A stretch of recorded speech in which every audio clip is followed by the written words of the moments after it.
When the game gets rough and this life just seems so tough, make we talk, my people, make we talk.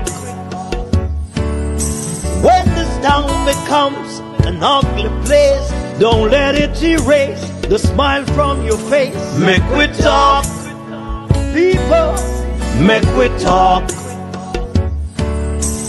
Conversation is the key, a guiding light for you and me. Spark a talk and you will see. Conflict solver A to Z. World leaders master the art of self-defense just by talk. So people, make we talk. Hey, we're living in a world that on ourselves we must depend.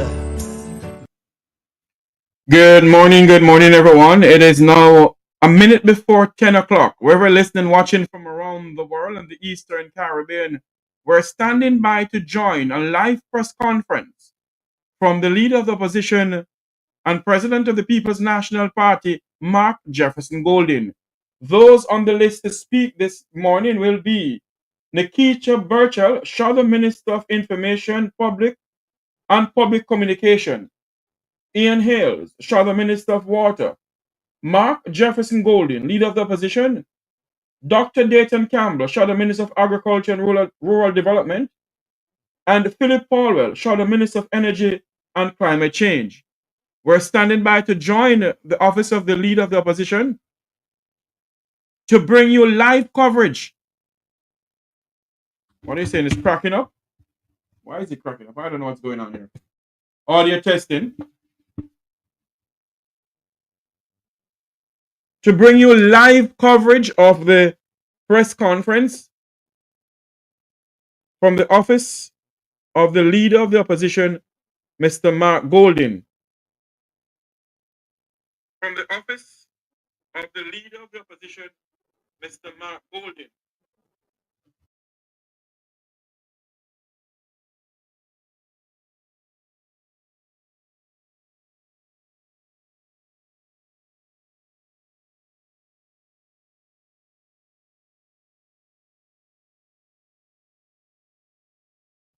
We're standing by to join the press conference. What they will speak on is what they will speak on this morning is the presentation by the Prime Minister of Jamaica pertaining to his tax cut and 15% now down to 7%. So that's what we're standing by to join now. A live press conference from the Leader of the Opposition office, Mr. Mark Golding.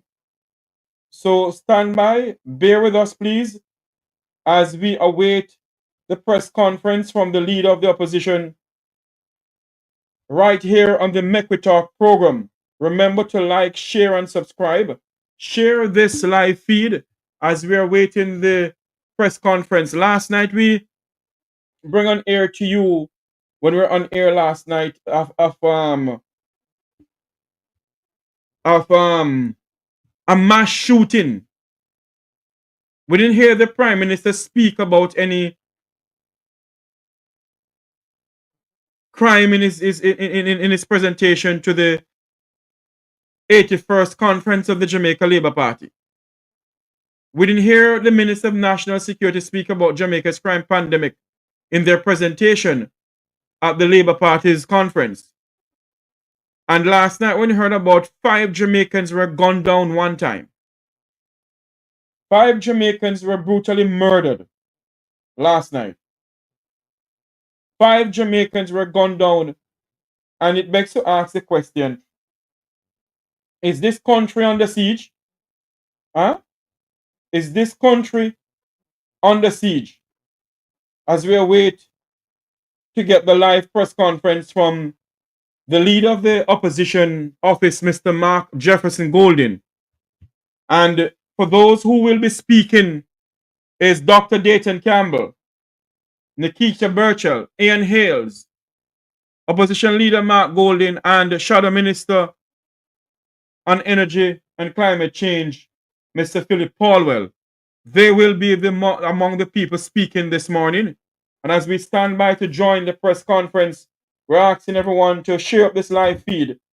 We're going to, as I said before, those will be speaking with none other than Dr. Dayton Campbell, Shadow Minister of Agriculture and Rural Development, Shadow Minister of Information, Nekeisha Burchell, Shadow Minister of Water, Ian Hayles, Shadow Minister of Shadow Minister Phillip Paulwell will be speaking also. So we're going to stand by to join the live press conference from the leader of the opposition office, Mr. Mark Golding. We want to hear what they're saying because the mass shooting happened last night. We don't hear nothing from the Jamaica Labour Party pertaining to the crime rocking this nation. And I'm pretty much sure opposition leader Mark Golding has a lot to say about that and a lot to say about what they're planning to do in cutting GCT to 7%. If you cut GCT to 7%, you know, it's gonna affect the economy. It's gonna affect the running of the country in a sense. So we are waiting on the press conference to begin anytime soon, and as soon as it begins, we'll bring it to you live right here on the Make We Talk program. As I said before, those who will be speaking will be none other than President of the People's National Party Opposition Leader Mark Golding, along with Dr. Dayton Campbell, Shadow Minister of Agriculture and Rural Development, Mr. Phillip Paulwell, Shadow Minister of Energy and Climate Change, Nekeisha Burchell, Shadow Minister of Information and Public Service, Shadow Minister of Water, Ian Hayles. They will be speaking this morning. And as we bring this to you live on the Make We Talk program, we're standing by to join the live press conference from the office of the leader of the opposition, Mr. Mark Golding. Remember to like, share, and subscribe. Share up this live feed. Share up this live feed as we stand by to join Jamaica's oldest political party, a party who has been defending poor people in this country for many years. People may say, Jeffrey, if everyone in a show, you couldn't be saying that. I'm going to say it. I am going to say it. The People's National Party has been standing by poor people in this country for many, many years. And as I said before, I'll come on here and I'll chastise. I'm going to need to be chastised, but when I need to be big up, I big them up. So we're standing by to join the press conference of the People's National Party. It's now 6 minutes after 10 o'clock. It's supposed to start at 10 o'clock. Hopefully, we will get the live feed. We're waiting on them to give us the live feed to have this press conference right here. Let me call it back. I'm on a live. All right. Okay. As we stand by to join the press conference right here on the Make We Talk program, I want to hear what opposition leader Mark Golding and the team has to say about the JLP conference cutting GCT from 15% to 7%, taking taxes from off utility bills. We all know that the normal Jamaican will not be getting any tax cut from the GCT with electricity. It will be the people who own big companies, the people of the Vumvavan and the Vumvaveen. They're the one who will be getting those tax breaks. Let me search something here. They're supposed to be on their Facebook page. It is now. Let me go over to this one here and see if it is on YouTube. Hopefully, we're standing by to join them. As soon as it comes.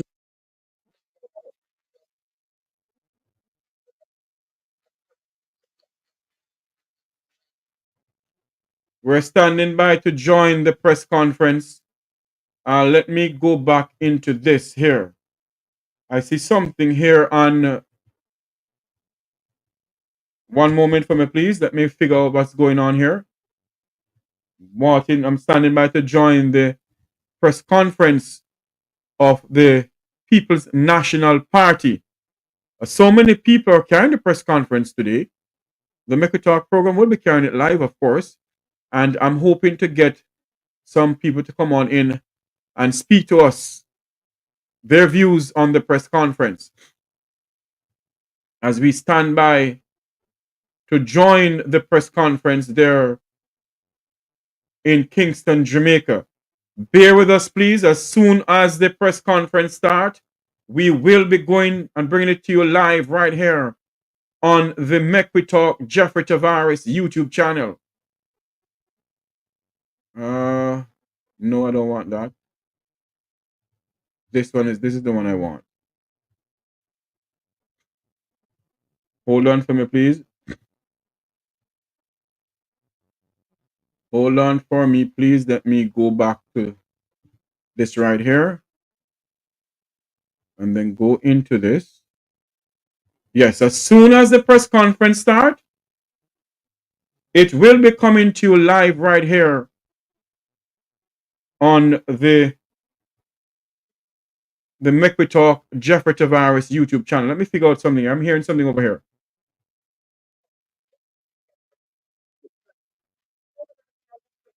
Yes. Stand by for the live press conference. We're waiting the press conference to start. As soon as it starts, we will be bringing it to you live on the Make We Talk YouTube channel right here on this Tuesday morning. Jamaicans from all walks of life was rocked last night with a mass shooting where 5 Jamaicans were gunned down. 5 Jamaicans were gunned down last night in a mass shooting. I don't know if the opposition leader will be speaking about that, but obviously we don't hear nothing from the powers maybe who's running this country. Many of them will go out there for photo op because they love to get this photo op business, you know. They love to go out and stand up with cameras and chill up, while the country is spiraling out of control. As we stand by now to join the press conference from the leader of the opposition office, Mr. Mark Jefferson Golden. And those who will be speaking this morning will be Shadow Minister of Information and Public Communication, Nekeisha Burchell, Mr. Ian Hayles, Shadow Minister of Water, Mark Jefferson Golden, Leader of the Opposition, Dr. Dayton Campbell, Shadow Minister of Agriculture and Rural Development, Mr. Phillip Paulwell, Shadow Minister of Energy and Climate Change. They will be speaking this morning on the press conference. We want to say happy birthday, happy belated birthday to Comrade Dr. Maurice Guy, who celebrated his birthday yesterday, I think. We want to say happy birthday to him. We are standing by now to join the press conference. As soon as the press conference gets underway, we'll bring it to you live this morning right here on the Make We Talk program. Remember to like, share up this live feed. We want to hear what the opposition leader has to say. So share up this live feed to everyone you can. We're standing by. It is now 12 minutes after 10 o'clock. It is supposed to start at 10 o'clock, but you know how things go. Little technical glitches and so forth. You know how things go. So we're waiting on them to join. We're waiting to join them. As soon as they start, we'll bring it to you live. We will bring it to you live this morning right here on the Make We Talk YouTube channel. As we stand by to join the press conference, let's get into some news. Let's see what's the headline news are saying this morning on the Gleaner website. I want to say good morning to, let me get this over here. Just a moment for me, please. Just one moment for me, please. One moment, please. Let me yes, let me get this over here. I want to say good morning to all of those who are coming on, all our YouTube viewers, all our students and subscribers who are coming on. Good morning to you. Thank you for joining me this morning. We're standing by to join the press conference live from the leader of the opposition office, Mr. Mark Golden. As soon as the press conference starts, we will be bringing this to you live on this program here because we want to hear what is being said, What is their commentary or their comment on the presentation by the Prime Minister of Jamaica at the 81st conference of the Jamaica Labour Party, where the Prime Minister has promised the Jamaican people some goodies? Is it a political campaign promise, or is it going to happen? And in what way are they going to pay for certain things, and they're going to pull money from other areas? And when you cut GCT from 15% to 7%, it will affect the economy. Any blind and dumb person can see that. It's going to affect the economy a lot. So we're standing by to join this press conference this morning. As soon as the press conference starts, we will be bringing to you live on the Make We Talk Jeffrey Tavares YouTube channel right here this morning. As soon as it starts, we'll bring it to you live. I want to say good morning to Ambassador Luma Samba, former Jamaican ambassador to the United Kingdom, a lady who I have the utmost respect for. Good morning to you, Ambassador Asamba. We're standing by to join the press conference as soon as it starts, right here on our YouTube channel. As I said before, let's go back to this, the little news that I was supposed to give you guys. Let's go back to here. Last night we had 5 Jamaicans were gunned down last night. 5 Jamaicans were gunned down last night, and it does not look good in this country. And you hear nothing from the powers may be. You hear nothing from who are governing this country. And it begs to ask the question, what is next in Jamaica? What is next in this country? It begs to ask the question,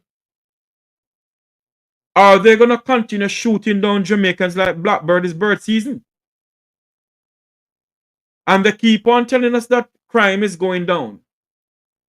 A mass shooting every month, every 2 weeks in a month. Every 2 weeks in 1 month, there's a mass shooting. We're asking, what is going to happen? You promised the people of this country, Prime Minister, that you will allow us to see with our windows and door open. You have never, you didn't even mention in your presentation at your party's conference, Prime Minister. You didn't mention anything about the crime pandemic facing this country. You didn't mention anything. And it begs to ask the question, are you really running this country, Prime Minister Holness?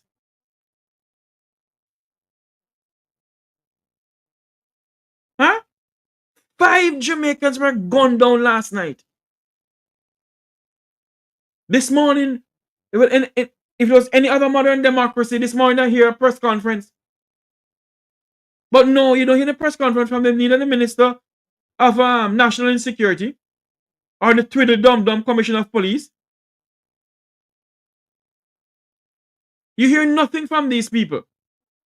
Welcome to the program, everyone. We're standing by to join a press conference from the People's National Party. Let's go.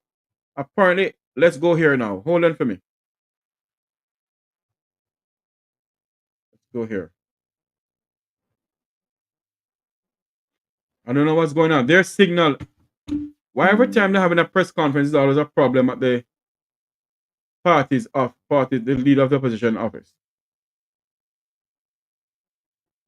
Waiting for signal. I don't know what's going on. Let me try something here.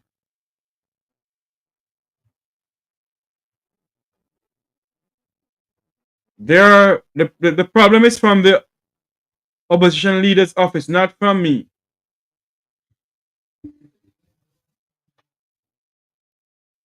Not from me. The problem is coming from them. And I think by now that they would have sorted out this issue, you know.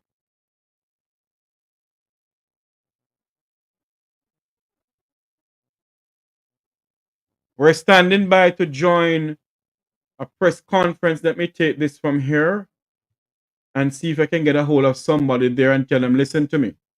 Something not adding up here. Let me figure out something here. Yep. Okay, here we go now.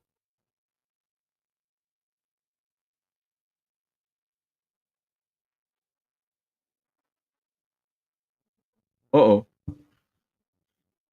I guess it's the same thing happening everywhere.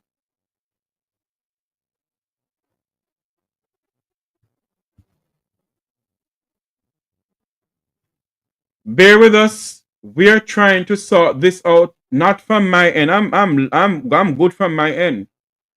There is an issue with their feed coming into us.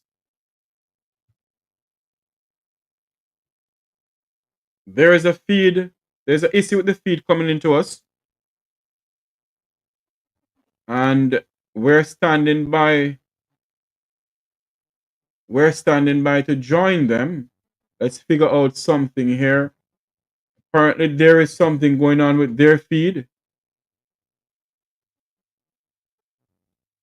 There's something going on with their feed.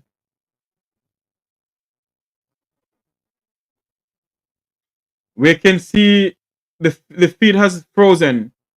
So we're waiting to see what's going on. I think they're having a signal problem. I don't know. Bear with us, please. As soon as we get the live feed, we'll bring it up to you. We'll bring the live feed up to you as soon as we can get the live feed up from them. They're having some technical difficulties from their end at the leader of the opposition office in Kingston, Jamaica.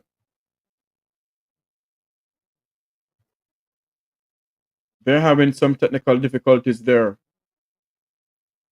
Oh, we're standing by to join them. We don't know what is really going on. Let me get a hold of somebody who may in the know.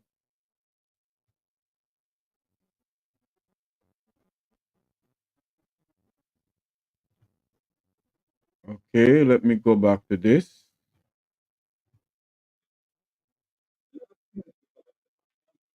Interest in Personal Property Act to provide a modern framework for secured lending with a web-based registration system for registering security over collateral and expanding the types of assets and property that borrowers can use as collateral to include agricultural produce and intellectual property and other types of property that previously were excluded from secured lending.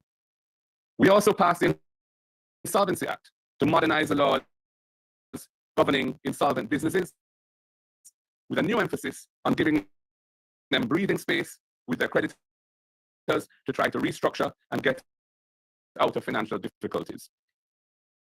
We passed the Special Economic Zones Act to provide a modern incentive regime for investment zones to drive the economy. And we passed the Public Procurement Act to streamline the rules governing the use of government's purchasing power, including provisions for small businesses and the marginalized groups to get special treatment to give them a leg up in business. All of these were the result of consistent effort.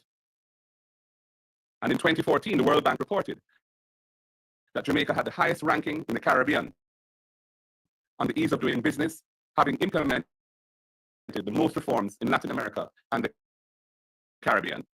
In contrast, the current government's performance over the last 9 years has been dismal. In their 2 terms, they have done virtually nothing to improve the efficiency of the bureaucracy and the ease of doing business in Jamaica. They have passed no transformational legislation to improve efficiency of the bureaucracy, and they have done almost nothing to improve the ease of doing business. Therefore, when the Prime Minister on Sunday promised to make Jamaica's bureaucracy modern, user-friendly, and efficient, it is yet another empty promise, similar to his 2016 promises to have fixed election dates put in the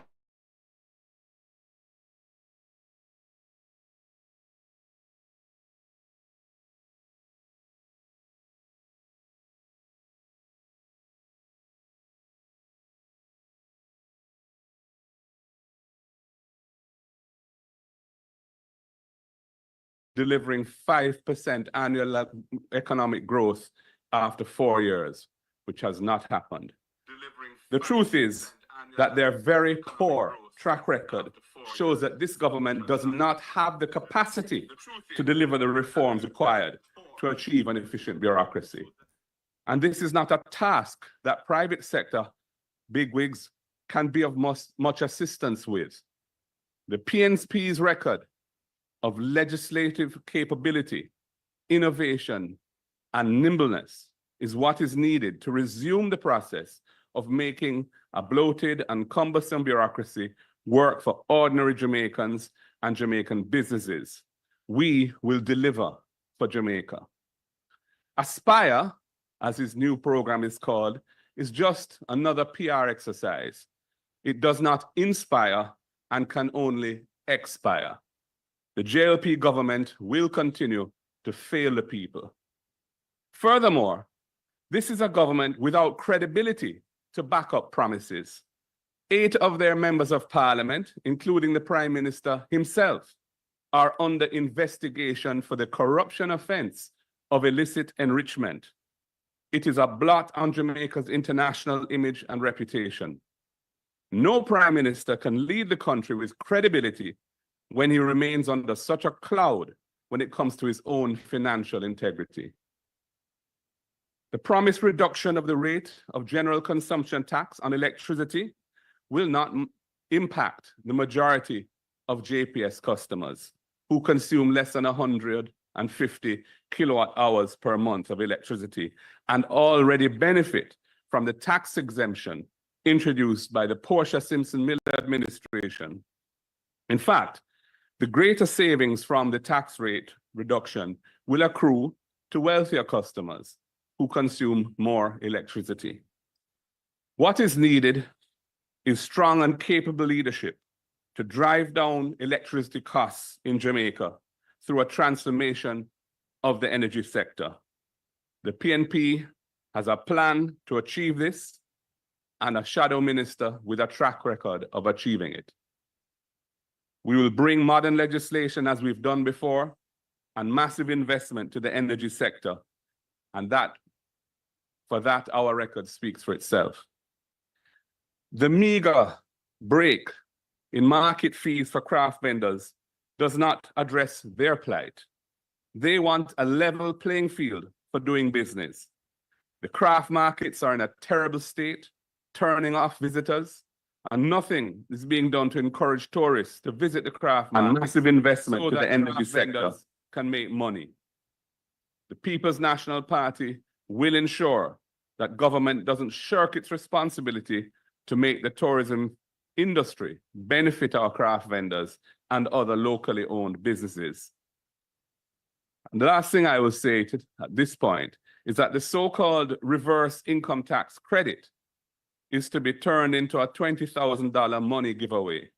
It is a blatant, run-with-it, vote-buying scheme for the next election, and is taking place at a time when the economy is contracting and experiencing negative economic growth. However, the recent by-elections in Morant Bay and Annan Town show that the Jamaican people are not for sale and are determined to have a change of government. Thank you.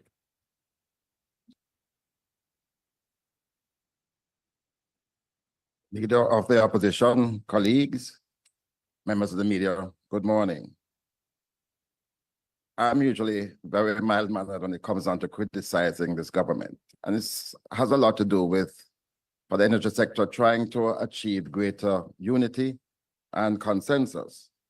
But today, I proclaim that we have not seen in any government since independence such gross mismanagement of the energy sector. And I believe what is happening is that the government, rather than pivoting for growth, is pivoting to elections. We have seen tremendous hardship to the consumers, but we've also seen, because of the high price of electricity, the lack of growth in our economy.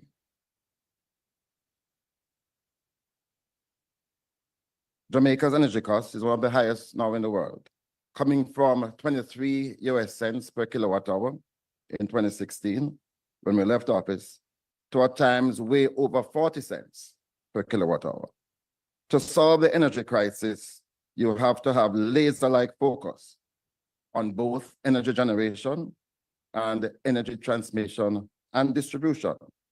It won't be solved by some half-baked, cynical, hand-wringing scheme at the 11th hour on the eve of national elections to throw little and meaningless goodies at the problem. We started a mini revolution of the energy sector between 2012 and 2016. We intend to complete that revolution from 2025 until the completion of our first term back in office. Our accomplishments in the period 2012 to 2016 saw the diversification of fuel sources, where over 90% of our electricity was generated from heavy fuel oil and diesel, to a situation from 2016 where 60% of our electricity was generated from LNG and about 20% from renewables. We also did certain modifications of the license to make it far more beneficial to the Jamaican people. We focused on cutting line losses by increasing penalties, and we did introduce prepaid arrangements with the capability to go island-wide. In fact, we introduced a pilot in 2014, and the Prime Minister is unaware that that pilot was expanded nationally by the time his government took office. Total electricity theft today, as a result of the failure of this government, is greater than when the JPSCO was sold in 2001. No new procurement, except for an announcement that we believe the minister will be making this week, after promising over 240 megawatts of renewable energy in 1 year, and then for it to be increased by 100 megawatts. We are seeing the government, after 9 years, announcing the award of licenses for 100 megawatts of new renewable capacity. And this is an instance of gross mismanagement.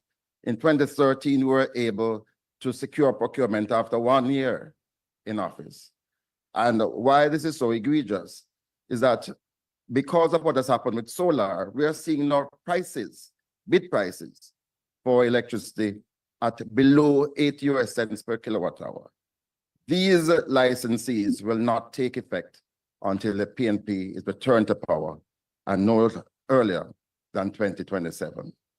Our solution: give power to the people, to democratize electricity, to recognize the power of solar, and also to negotiate a new license with the JPSCO. We, when the time comes for our manifesto to be revealed, will show to Jamaicans that there's tremendous hope for the future with lower electricity prices. The party leader has already commented on the reduction that was announced by the Prime Minister of GCT from 15 to 7%. The GCT reduction disproportionately benefits high-income earners. More than 75% of households will experience minimal relief, with savings capped at about $237 per month. And also in relation to prepaid meter rollout, again, the fact of the matter is that we did start in 2014 this prepaid facility, which was abandoned, really, even after we were able to demonstrate its success and the fact that it was capable of going nationwide. Thank you very much.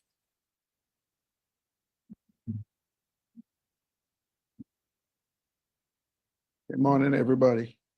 First, let me say the announcement on Sunday in regards to water we regard as a knee-jerk reaction.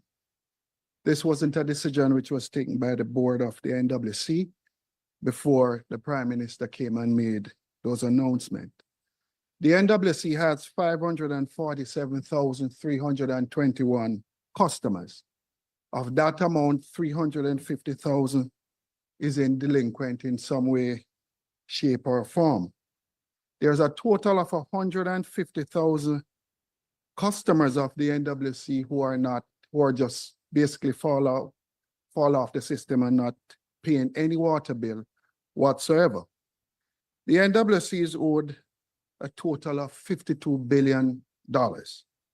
0 to 5 years, 13 billion, 6 to 14 years, 15 billion, 15 years and over, 24 billion. This government has been there for 9 years now and has done nothing about it. I also note that the NWC, in terms of the customer base now, a monthly collection of $3.3 billion is collected monthly from the customers of the NWC. The 350,000 that is not paying or in some form of arrangement with the NWC will not get a break from what was announced on Sunday.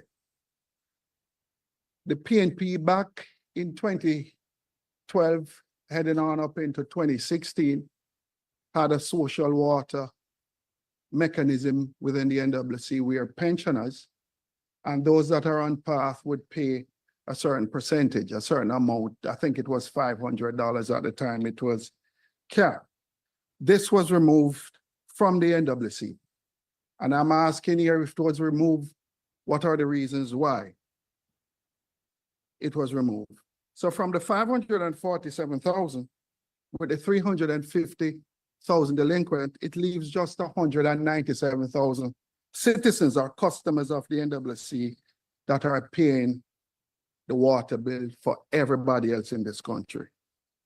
So from the 197,000, as I said before, they will see no meaningful gain from the announcement which was made. Our teachers, the 197,000 citizens are customers of the NWC, our teachers, firemen, police, farmers, nurses, taxi drivers, and even some of the current pensioners will not see any benefit from what was announced on Sunday. To further my argument, the Commission database, the NWC database, cannot tell you who is a pensioner from who is a path beneficiary. Here again, the policy was not thought out. It was a knee-jerk reaction and an announcement which was made. If you really want to help the customers of the NWC or the citizens of Jamaica who are faced with hardship, the average customer uses around 3,000 gallons per month of water. First thing you'd want to do is to cap it or create a flat rate for the 3,000 gallons that the citizens use monthly. Another thing, again, you pay dollar for dollar in terms of sewage and water. You could cut back, you could have made an announcement. If you really wanted to help those that are suffering, you could reduce the sewage by anywhere between 25 and 50%. The 197,000 paid customers should be incentivized because they're the ones that are footing the bill also. We agree that after 9 years, there's no prosperity and there's hardship on the land. But in this party, we agree to help the poor, help the pensioners, and all the other stakeholders. But it must be met with a clear policy framework, research, consultation, board approval, management execution that speaks to a clear vision for the NWC. I just want to say again, look, water is too important to the people of this country to be taken or used as a political football in an election season. The NWC needs to be reformed. As I said before, the 197,000 citizens, let's create a way to incentivize them in terms of allowing them to grow and to also show some kind of help to them within this period of hardship. And I just want to say, look, to the staff of the commission, I know for sure that the commission up to yesterday was still calling the Ministry of Social Security and Labor to find out how many citizens are on path and how many citizens are on in terms of the pensioners that are collecting pension. So this was not well thought out. It was a knee-jerk reaction, and it shows a level of desperation on the part of the government. And I'm saying once again, let's put all that aside and let's not use the NWC as a political football. In the end, I think probably approximately 10% out of the 547,321 customers of the NWC will get some help or get some aid going forward. Thank you. Good morning, ladies and gentlemen. I watched the conference on Sunday in two capacities. First, I watched as the General Secretary of the People's National Party. And of course, I watched in my capacity as the spokesperson for agriculture, fisheries, and rural development. And I will have some remarks in both capacities. One of the truest measures to determine good management of production and supply of any crop is the relative stability of prices on a weekly and monthly basis within any given year. The government's management of a flagship program to reduce onion imports through its import substitution initiative provides the clearest indicator of its management inability.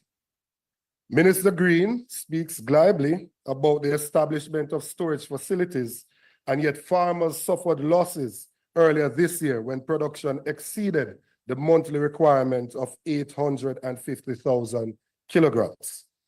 And they had no appropriate storage facilities, prices were depressed, and inadequate storage facilities resulted in crop deterioration and resultant losses.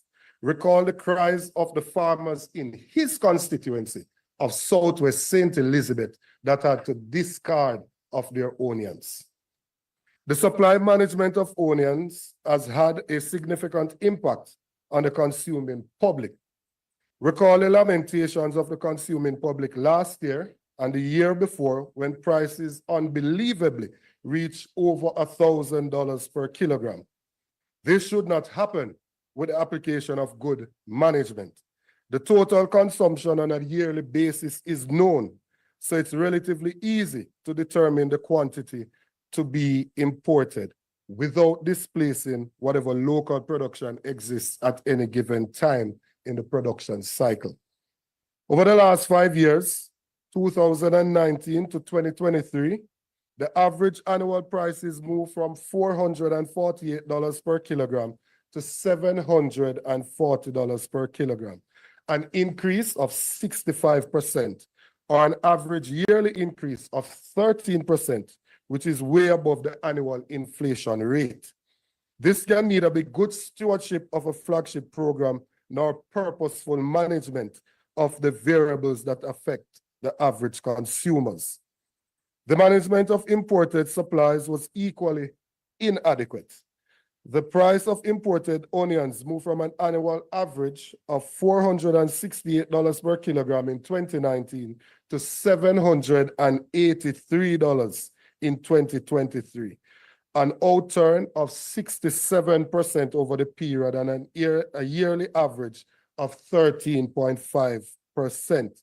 Again, significantly above the annual inflation rate. This cannot be good management and exposes Minister Green's assertion of a build-out of appropriate facilities is hollow. Another product falling under the flagship import substitution program has had no better management. In 2014, the past PNP administration was able to achieve 90% production of Irish potatoes. And now the JLP has reversed those achievements to levels below 70%. In 2023, 6,852,000 kilograms of Irish potatoes was imported, representing a 43% increase over 2022 figure of 4.7 million. This requires a special audit to determine why the efforts of the ministry are failing rather than providing the expected results. When we look at polling in the country, one of the topical issues is cost of living.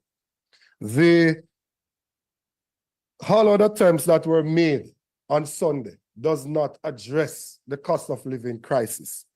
If you were to go to Megamart, a pound of lettuce, $814. A pound of cabbage, $380. A pound of Irish, $400. A pound of carrots, $550. A pound of red pepper, $900. A pound of sweet pepper, $600. I was tempted today to bring a basket to repeat what the Prime Minister did when he said what could hold in a basket for $10,000. But when I checked, the price of the basket was more than the $10,000, so I aborted the mission. When I look at what my electricity bill is, my bill came to $15,500. I look at how much GCT I'm paying, and it is $993. The 53% saving that I will get on a monthly basis is $547 Jamaican for the month, $547 Jamaican. It is the same as a pound of carrot at Losushan. 1 pound of carrot is what the government is offering to me as a productive citizen as an attempt to say that they are cushioning the crisis. Agriculture currently only contributes about 9% of the gross domestic product, even though agriculture employs over 250,000 persons are registered as farmers. It is the largest employer of labor, but it is not making the commensurate contribution to the gross domestic product of the country. We have had an increase in our food importation bill. In 2016, when this government took office, food importation was at $838 million US. Last year, it went up to $1.4 billion US, an increase of 75% under this administration. What they're doing is that they're importing more, they're producing less. By any metric, the Minister of Agriculture may be very good at promoting parties, but when it comes on to agriculture, he is a failure. If you want to say you like him, then say that. But an assessment of his stewardship in agriculture is that of failure. The agro-parks, go and visit. I am sure investigative journalism is not dead. Go and visit any agro-park you would like, and you will find idle lands inside of those agro-parks. You understand why production is down. He spoke about putting land titles into the hands of persons.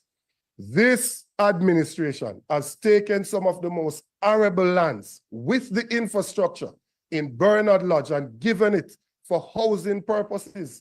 They have caused less arable lands to be under production by their own doing. In relation to irrigation, only 12% of the arable lands in Jamaica currently have irrigation. He speaks about the irrigation project in St. Elizabeth, which is not a brainchild of his. I suspect that he's trying to be like the Prime Minister and try to father a road that he did not conceive when they named the highway after former Prime Minister Edward Seaga, even though he opposed its construction. It is in keeping with their nature. After 9 years and 8 members of parliament being investigated for illicit enrichment, they now say to the public, it is your turn. An admission that the first 2 terms were for them and their cronies. The Prime Minister says his MPs are not performing after 300% increase, and now they want to say, give them another term. What can go so? Term limits. This Prime Minister lobbied for 2 terms as the limit for a Prime Minister. Now he's campaigning for a 3rd term. We will not have it. 9 years of bad roads. This government cut out the road maintenance fund. So when you drive on any road in Jamaica, you see cars on the side. They are not just parked there. They have suffered damage to their cars, punctures. I myself had 2 punctures on one side of the vehicle in Holland Bamboo. The roads in Jamaica, as admitted by all of the speakers at the Labour Party conference. They are in a terrible condition. And so I finish with the words of the chairman of the Labour Party. They inside the JLP know that time come for change. Thank you very much.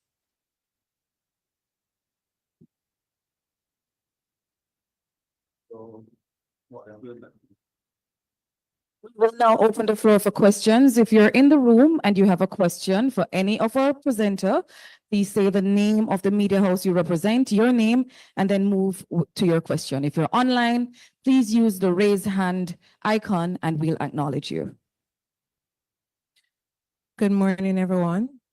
This is us. My name is Shoshana Small from the Gleno. I have a couple questions. First off, Mr. Golding. Yes, Ms. Small. Sorry. Go ahead. There has been an increase in racially charged rhetoric directed at you from members of the JLP, and especially as we're going into the general elections, there is an expectation that those utterances, will continue. I want to get a reaction from you on those utterances. And also, does the PNP intend to pursue a legal battle to get the mayorship of Maypen? And one of the criticism that have been leveled at the PNP from the JLP as well as other members of society is that, there is no concrete plan that has been shared with us as to what the PNP intends to do should it form the next government. So I want to ask you, when does the PNP intend to share those plans with Jamaicans? Thank you for your questions, Small. First of all, Jamaica is a society that has a motto, out of many one people. I'm a born Jamaican. I didn't choose my skin color and no one chooses their skin color. I'm a loyal Jamaican, a patriotic Jamaican, and I'm giving of myself to serve the people of Jamaica. I think that the JLP's attempts to use my color as a political battering ram smacks of desperation on their part. It is unprecedented. I don't think any political leader has faced what I have been facing in this regard. And it is because they see that this tide is turned against them. And the people of Jamaica are fed up with them, the dishonesty, the lack of integrity, and a government which pursues policies that don't benefit the people in a direct way. So people have lost hope. People want change. And I suppose I'm the embodiment of that as the leader of the opposition, and therefore they're trying to attack me. And in a sense, I'm flattered that all they can really attack me on is the color of my skin. I'm somebody who grew up here. My wife is an African Jamaican, beautiful woman, and my children are born in Jamaica, and I'm a proud Jamaican citizen. So I think that this is a sad turn of events, and I'm very disappointed in the leadership of the Jamaica Labour Party that they tacitly encourage this kind of behavior, because to me it indicates a lack of principle on their part. And Jamaica's part of the family of nations, We live in a world which is very connected. And other countries, other races of people are looking on and saying, how is it that the government of Jamaica is allowing a junior minister or a former minister, 2 MPs, to be using racial taunts and slurs as a source of attacking a political opponent. It's very bad form, and it's unfortunate for Jamaica, and it really needs to stop. The other issue you raised was to do with the Maypen by-election.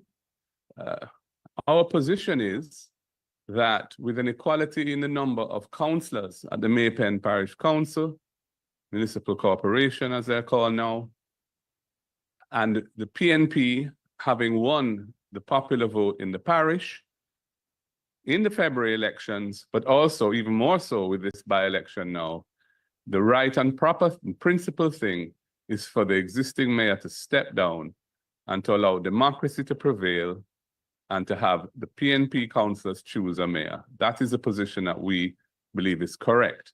In terms of what we will do in terms of our legal strategy, I'm not going to disclose that today.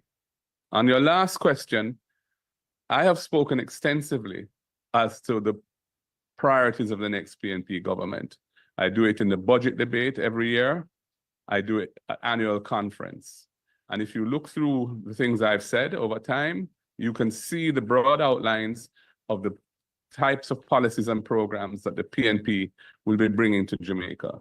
We will be seeking to make a more inclusive and equitable society. We want to strengthen economic growth by investing in human capital, fixing the education system, making the health system work for ordinary Jamaicans, strengthening agriculture so we have a more resilient economy, and focus on rural development. We see the logistics opportunities in Jamaica as underexplored, and there's tremendous potential there. That's an area of focus for us. So I'm just giving you some of the ideas that we have. In terms of the granular detail, we believe there's a time and place for getting to that level, and we will decide when we get to that level. Thank you.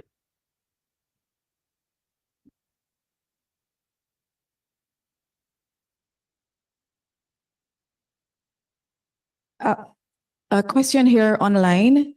At the JLP conference on Sunday, Darrell Vaz used a gesture symbolizing the cutting of the neck.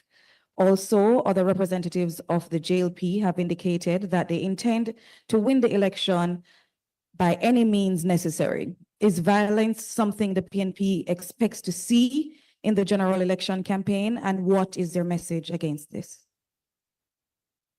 General Secretary may have some comments on that, but what I would say is this: Jamaica doesn't want to regress to the era of political violence, which has become the source of a lot of our problems in terms of peace and safety of our society.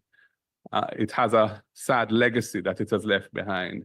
And those remarks, which are incendiary, suggestive that they're prepared to utilize violence, it's sad, and I hope that voters are taking into account, because I think it is something that ought not to be supported at any time. We do not believe in the use of violence for any solution of any problem. And we think that it is a sad day that the JLP, because they're under political pressure, they're way behind in the polls, and my own favorability is now ahead of the Prime Minister's personally in the polls, that they are now resorting to threats, intimidation, and other underhand tactics, which we saw and which we will be documenting and sending to the EOJ and the Commission of Police in the two by-elections that we contested and won last Friday.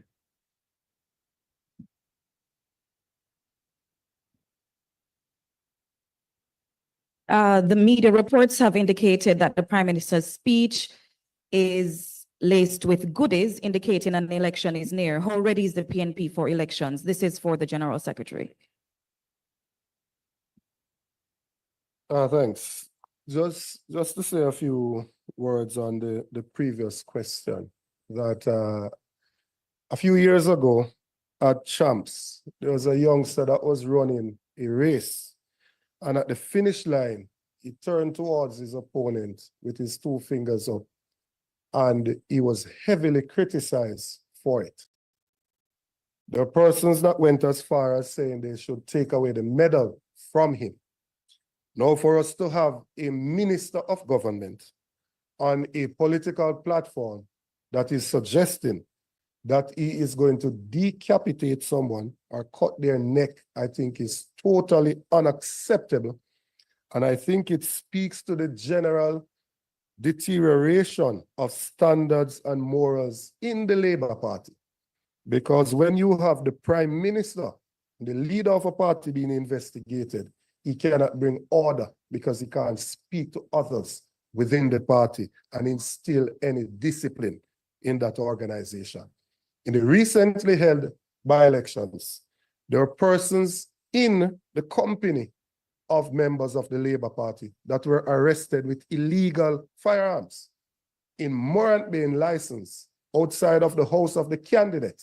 They fired shots and tore down the orange clad dressings that were there. And after their conference in downtown, they fired shots saying Andrew Holness badness. We come in peace. Our saying is that the word is love. We are trying to build a nation, not tear it down. And we are not willing to burn down Jamaica to rule over the ashes. We come in peace. In terms of our preparations going into the next election, we started out on a process of selecting candidates just over a year ago. And we went through a very methodical means of selecting the candidates scientifically. And we have put candidates in place that we are proud of. You will never hear the leader of the PNP saying on any platform that our candidates are failing or that they are failures, because we have good candidates in place. The PNP is polling ahead. The leader of the PNP is polling ahead of his opponent, and our candidates in the constituencies are polling ahead of their opponents. We are ready for an election. And we say to the Prime Minister, stop the jokes, call the election, because time comes for a change. Ladies and gentlemen of the media, thank you for joining us today. As we approach a critical juncture in our nation's political journey, the PNP remains steadfast in its commitment to transparency, fairness, and the protection of our democracy. Please engage with us on our social media platforms on Facebook, Twitter, Instagram, and TikTok. Have a good rest of day. There you have it, a live press conference from the leader of the opposition office in Kingston, Jamaica. I like what Mr. Golden said about what Juliet Cuthbert Flynn believed, that she can go around and speak ill of this man, a Jamaican who was born in this country. And the way how Juliet Cuthbert Flynn and also Mrs. Warmington, Jeffrey Behavior said Mr. Warmington, and I like his response to the question. I also like the response to the question that was asked of General Secretary Dr. Dayton Campbell, that the party come in peace, they come in love. I like that. Well said. Well said, well said, well said. Well said. We're going to have some comment on the press conference. Hopefully we can get some people to comment on the press conference here on the Make We Talk program.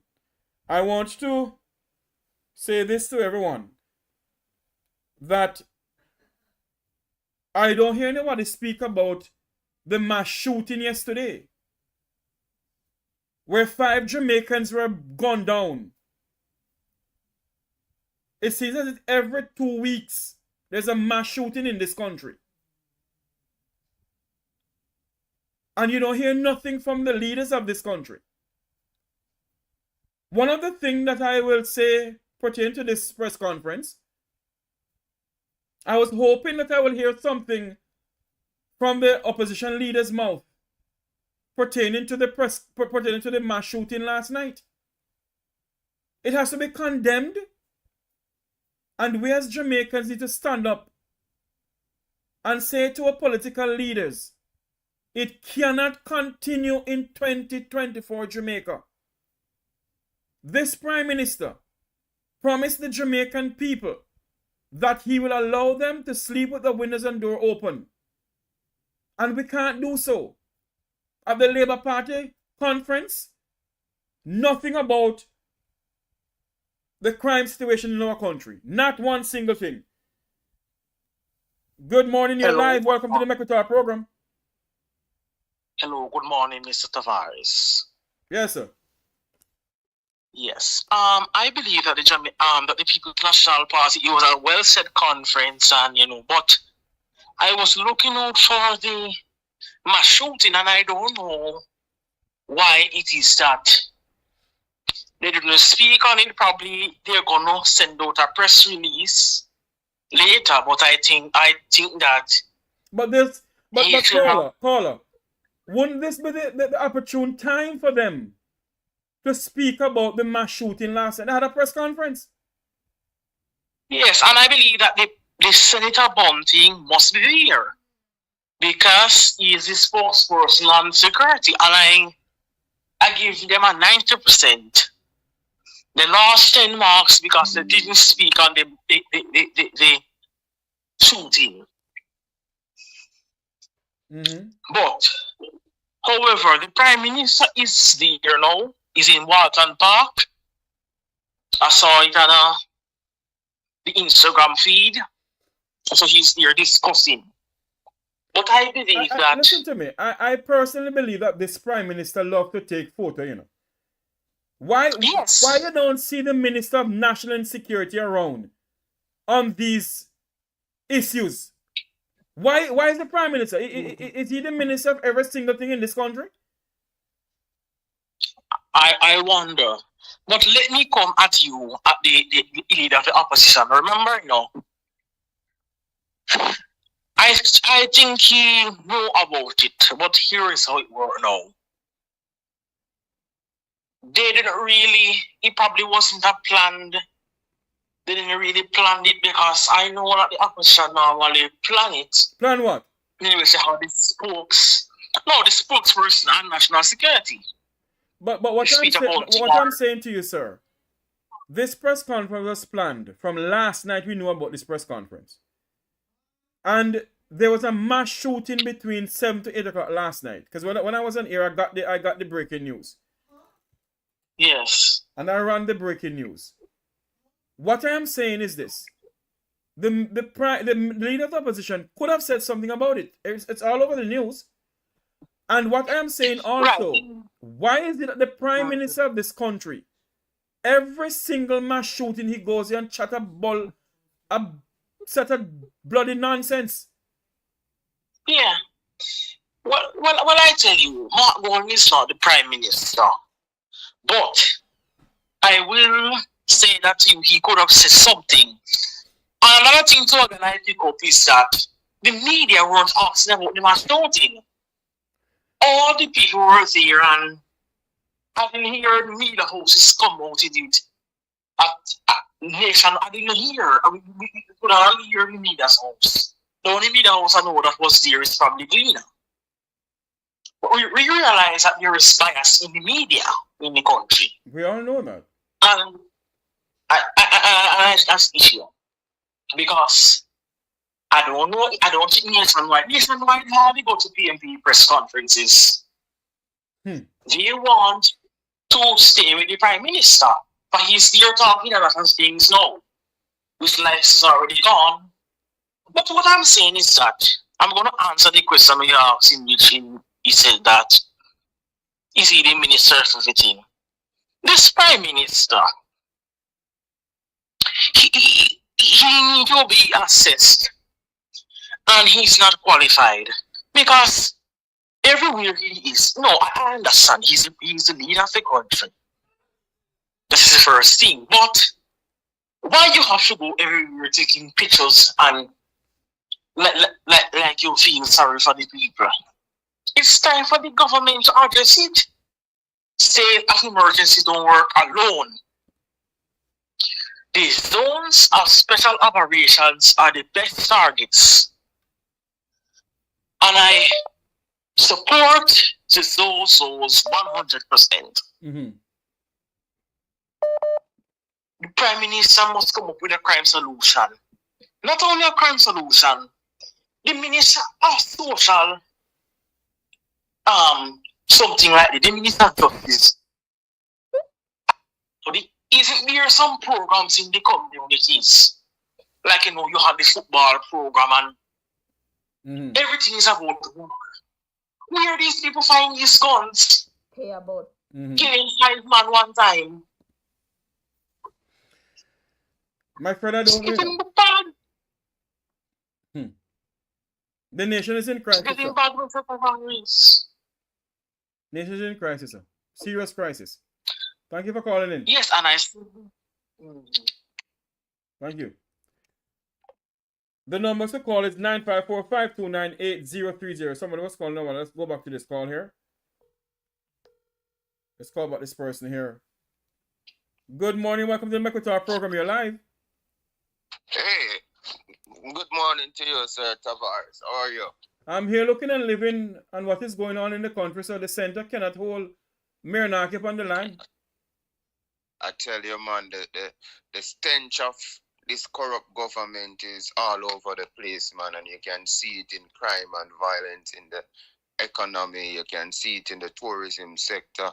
You can see it in the display of the members of the Jamaica Labour Party. It is just distasteful the way how they will communicate to the public, both from a verbal and a non-verbal perspective. Yes. And it was so refreshing here in the press conference just now. We can see that they are professionals. They are still professionals in Jamaica that actually know about representation and how to build a country. And to hear Juliet Cuthbert-Flynn speak about race when Edward Seaga was never a Jamaican. He was born in Boston, Massachusetts, a white man who came here and brought not just himself, but brought drugs and guns and all. Hold on for me, sir. Hold on. I have no proof that the former and the late Prime Minister bringing the drugs and guns into this country, no, sir. All right, my apologies based on information that I've read, and let me hold on to that what I just said.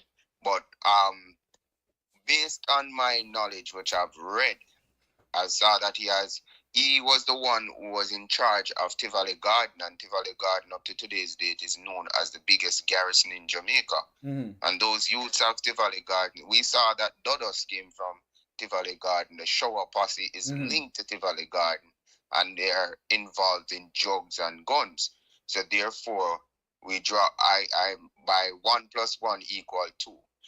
But anyways, to hear that Juliet Cuthbert-Flynn and also Warmington keep talking about these racial things when there are white men and women in the Jamaica Labour Party, it just goes to show of a degrading mindset, and that they're not smart enough or intelligent enough to be leading people. And that is a sad state. And to know that we have 2 consecutive decline in our economy, and that result that now is known as a technical recession, while the Prime Minister lied to the Jamaican people about a booming economy and stable economy.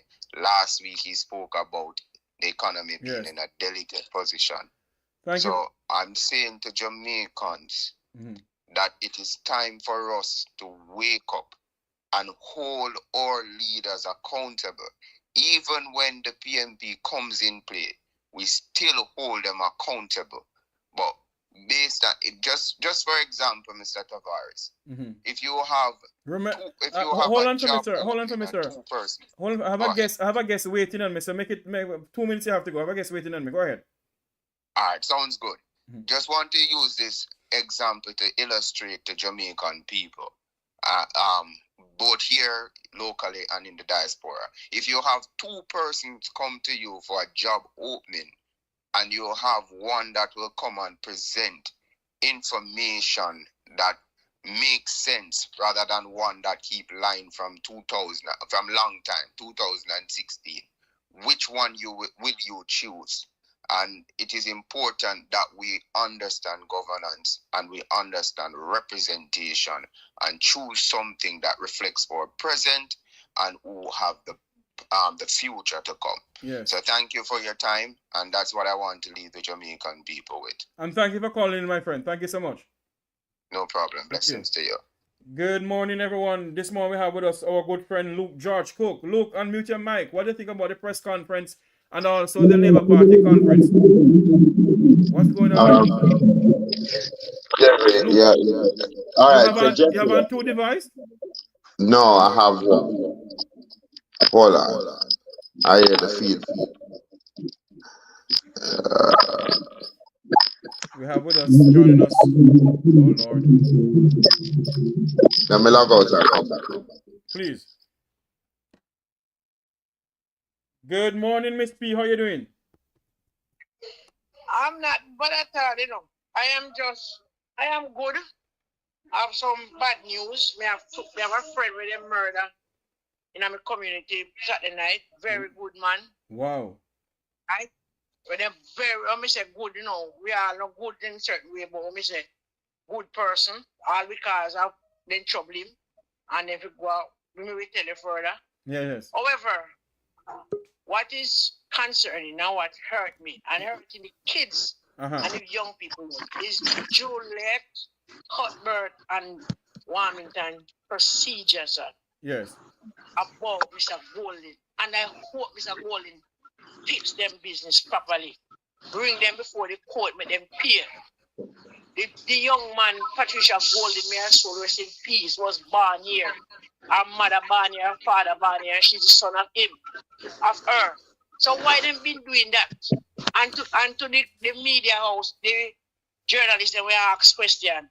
A full-time, for no ask, do not do journalism like Mr. Perkins and them people there.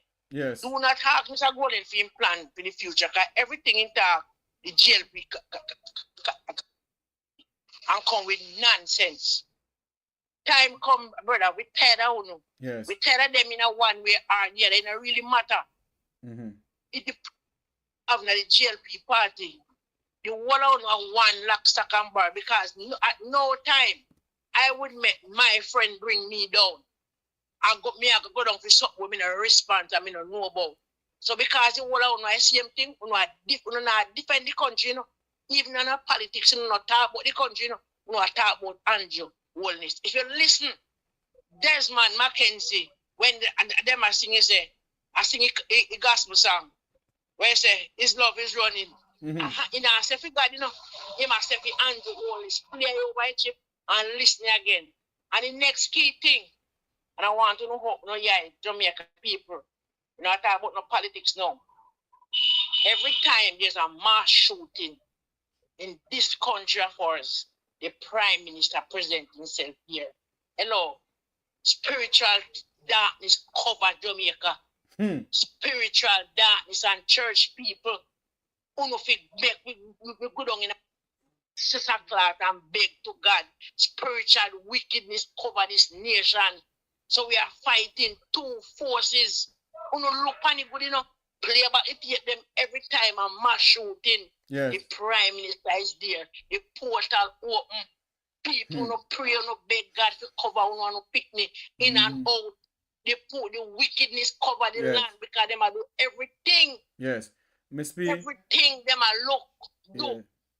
Yes, Miss P. Make we pray. All right. Thank you for calling in, Miss P. One of our audience listeners and viewers. Thank you for calling in. May that work, yeah. All right. Thank you. Luke, welcome back to the program. Jeffrey Tavares, how you doing? I am here looking at living. There's an echo going on in the background here, though. I don't know if it's where I'm located. I'm in a building, so I don't know. Because I signed back in. I don't know if something. Go ahead. Yeah, so the question was what? No, the question is this. What is your views on the press conference and your views on the JLP conference and about the mass shooting last night? What do you think about it? What the hell is going on in the country? Look, let me just go to let me start with the conference, then I'll talk about the press conference. So I'll talk about the JLP conference stuff, and then I wrap up with the shooting. If we go back to the inauguration speech of Michael Andrew Holness, or Andrew Michael Holness, it was clear that the Jamaican people did not vote in vain. He said in that speech, they expect government to work for them And by the same expectation, the opposition is he says that the opposition would have had to be very constructive. Historically, he says election deliver a small majority, but the close majority of this fixed government, he went on to say that with the mandate, there is no majority. There is no majority for arrogance. There is no space for selfishness. There is no place for pettiness. There's no room for complacency, and there is no majority for majority or margin. There is no margin for error. Look, elections have consequences, and until the Jamaican people really find their back against the wall, they're never going to recognize that this is a game of thorn. This is a game where you fool the people. When I listen to a young woman from St. Andrews, she said she's a proud product of the St. Andrew High School. I shook my head and I said, my God, what a poor way of educating our young people to get on stage and to tear down an era and a period in our history that was never really taught to us. And I felt that my generation have not done enough to educate the Jamaican youth. But when you hear the Prime Minister says Michael Manley is the worst Prime Minister in history, I am not a JLP supporter. I'm not a PMP supporter. I want to believe that I vote on the side of the independent. From every nook and cranny where me know, Michael Manley will always be regarded as the best Prime Minister. And when you have the Prime Minister saying that to the nation, Michael Manley has led to the era of this nation's greatest downfall. You recognize how divisive and how just the sheer untruthfulness of our governance, leaders of governance, because Michael Manley gave this nation the opportunity for us to get education regardless of class, color, or creed. So for us to go play the race game, Michael Manley was a Redskin Jamaican. Phillip George Seaga, Redskin Jamaican. Bruce Golding, Redskin Jamaican. You must remember that the history is that when PJ took power, Seaga's slogan was the Black Scandal Bag. So although we not talk about, we have racism in Jamaica, we have classism, and it has always been about the higher class color people. Them, Indeed.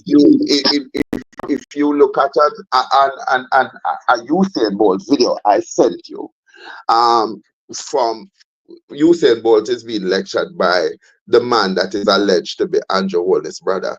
And him said to Usain, the one of the problem is, say everybody in Jamaica will have money, a light-skinned people. So he was telling Usain in that video, you have to understand that you are the minority. You are the minority, so you have to play the game and know how to win the game. And if you want a seat at the table, you better understand the complexity of the game. And Jeffrey Tavares, that conference on Sunday says, we're arrogant, we're prepared to take this election by any cause, we're watching the poll, Jamaica look for a bloodbath. So when you go to that conference, it was not a conference that said to the average Jamaican independent voter, we have any plans for UNO. It was just fluff. But Luke, when you look at the whole of this, Luke Jarko, and you hear the utterance of a Juliet Cuthbert Flynn, I want you to listen to what she said. Our leader is strong. Our leader is active. Our leader is about serving your interests. But there's another man called Marky British, and he is a man who believes in holding chains around the neck of black people. And I know me say so, I him a take picture, a whole chain around my neck, the rest of my neck. We have to say no to Marky British because he's a man who love to show off, him love to boast, and say him done rich already. We don't need a man like that. We have to say no to the man that is leading the PNP who love to style black people and call them little boy and little lady. We have to say no to the man who tell us out of his own mouth that him want to run Jamaica with himself and him Tapanaris friend them. We have to say no to the PNP Tapanaris man and him friend Peter Bunting, who's really the leader. Because they are the same ones who had a company years ago that benefited from the wicked PNP policies, and they made millions off the backs of the Jamaican people. Some of them suffered brutally. They even committed suicide, and we have to say no to them. We have to say no to the PNP Tapanaris men whose company was investigated for anti-corruption. We have to say no to them because we know that we have the better leader. Now tell me something now. This is what Jamaica has come to. Look, Jeffrey. Julietta read the script that them give her. She don't have one iota of intelligence. I mean, afraid to say that. She's not our brightest. She wasn't no great Olympian. And she come back here and she wants to exact her revenge on people. But you see, that is how disingenuous politics is. Because while you're going to say, Marky talk about little girl, little boy. That is your personal view, you know. But you're saying it in an arena of people who don't have that experience with Mark Golding. And you don't talk about Warmington, that talk about how you must do, and him go hold money from PMP councillor. Him will never spend $1. She don't talk about a Darrell Vaz and a James Roberts and the dynamic two, who is equally as wicked as she wants to paint a Peter Bunting. Conferences are where you go and you talk to. Is the ordinary Jamaican people who live in polarized constituency who are sometimes they're supportive of the party because of the leadership tier that you have at the community level, that if you don't vote a particular way, your house can burn down and you have 24 hours to leave.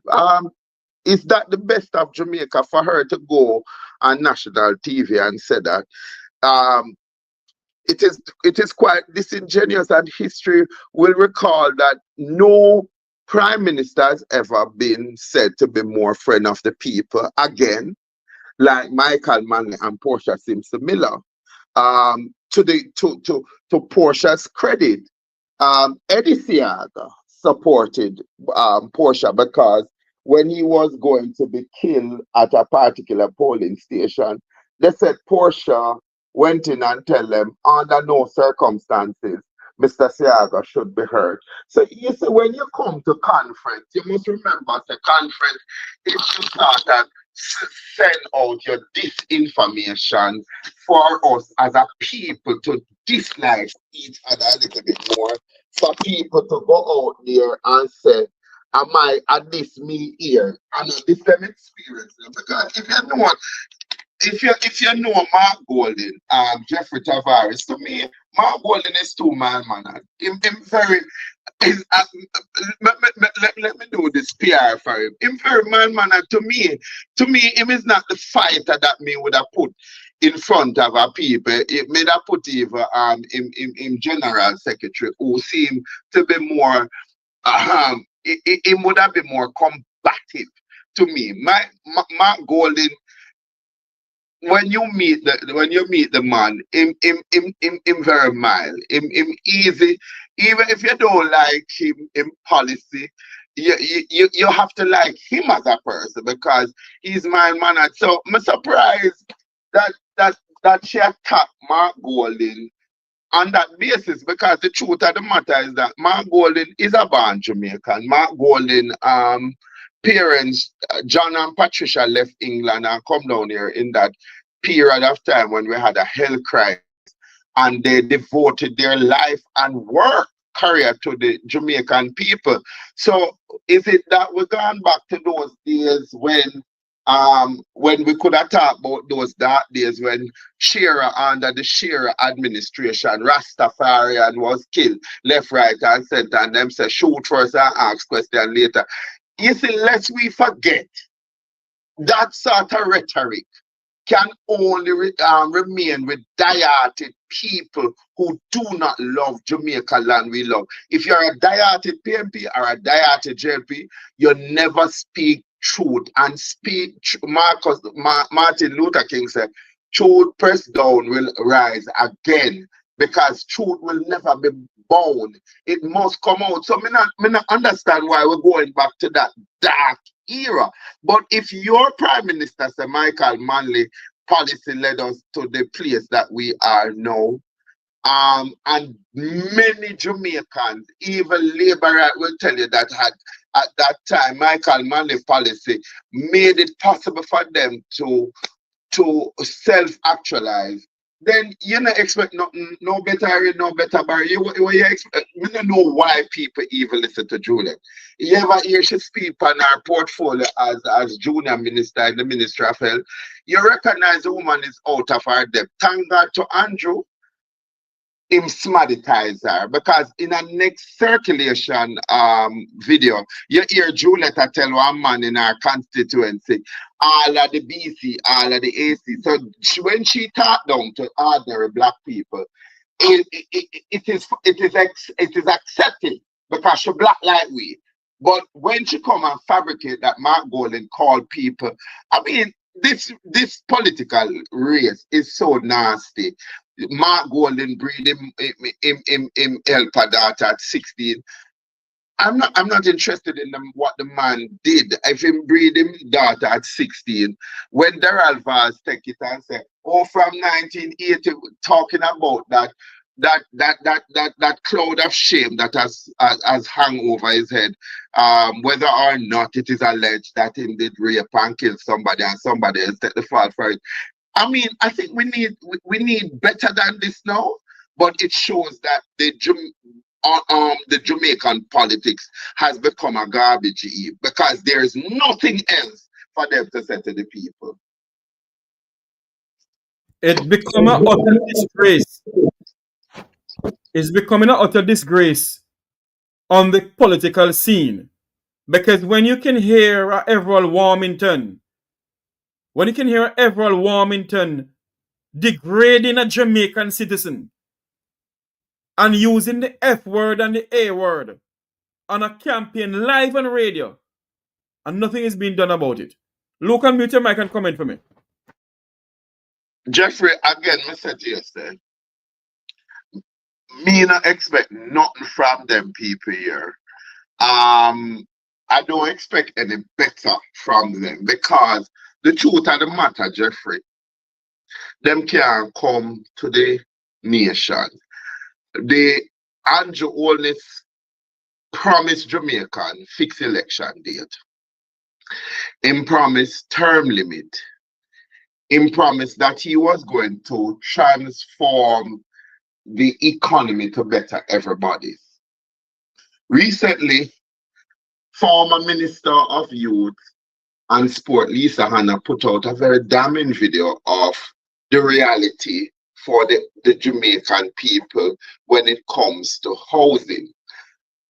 What you heard on Sunday was almost every MP go beg the Prime Minister money. It was a begging campaign. Prime Minister do this, Prime Minister do this. And the way all the conference go, Jeffrey, is like only because we don't have nothing to do. We are time wasters. we get together like this to all the talk out our mouth because we not understand. But I'm wondering when him said the whole of Portland come and him build 400 houses. Him say food for the poor. Him never said a word. He spoke to some of the other partners. But why is this not a commitment, Jeffrey Tavares, for the people of St. Elizabeth, who are still trying to easen their life after what was not even full-fledged hurricane? Why is there not a commitment when he said, I took on the JPS, and as a result of me taking up, and then he asked him and him action wife, they should become party leader of the Jamaica Labour Party, because the way how him and his wife are superhero, they're outshining their leader, because what they are able to do, because he said it, he says, when my wife done with Portland, you know, she help other MPs, and that is the resources that him and his wife command. Everybody knows that him and the top man when it comes to fundraising in the Jamaica Labour Party. But what I never heard, what we never hear them say, they never touch crime. They never gave us a direction as to why crime can trend downward, why we have laws, and now that them put the Integrity Commission in place, why them want dismantle it and shut it down, because according to Donald Vaz, again, setting up the life of the Integrity Commission people. Prime Minister, what them doing to you, I have gone this road, draw strength from me, because they have been tearing me down. If you don't want people to tear you down, don't go into public life. But what I don't understand though, George, what I don't understand though, Luke, I muted your mic a while ago, so you have to unmute because of the echoing. I think there's something wrong with my system here. Anyway, what I don't understand though, Luke, George Cook, is that in this time and age, in 21st century Jamaica, the only thing you can do on a political platform is belittle the other person. Because you know the Jamaican people, some of them they love the cascas and the mix-up and the yeah. You don't speak nothing of substance at that conference on Sunday. Nobody spoke about the mass shooting in this country. Nobody speak about the health sector in this country where Christoph went on air and spread a whole bunch of lies. What me I tell you, Sir Jeffrey, them say lie carry place. If them tell a lie for you, Jeffrey, first it eradicates all the good that you have done. No, me not say as political candidate, you forgot to go praise your opponent. But in at this time and in this day and age, wherever you would say, if you just said to them, in a firm voice, stop what you're doing. It's wrong. Brother, this year, this me. Right? And when you fuel that sort of, when you put the gas on that fire, what you really expect that they were doing at there? My brother was on the road as an electrician, and him said the amount of gun that he saw coming through crossroads, it was a frightening experience for him. And this is a man, Jeffrey, who when this was on Sunday after conference, he says it's the first he has ever been out on the road. He was called out to go and fix some a customer who was having some problem with their power, and he came home and he said, at this we really come to now. If you know my brother, him not talk period. I mean, it's a man where him just focus on him work and him family. And he says, Mama tell you, I was scared when I saw people in mass brandishing guns from vehicle. And then at first me say, I wonder if him justice something and stick out. But the gen just said in the press conference, there were guns. So if you're going to talk, how you going to talk about crime when it is the lawmakers that are the greatest lawbreakers in this country? How can you address something when you yourself are guilty? You can't call an election. So when you went out and you gave your staggering promises, and you tell people you tell people a plethora of lies, because I don't understand how people can see it. Me hear one person say, "We give so much." Look, I couldn't digest the conference. I had to turn up, but I've heard me hear one person say how much bed that was given to hospital. Hold on here. Hold on here. I want to play it for you. I'm going to play it.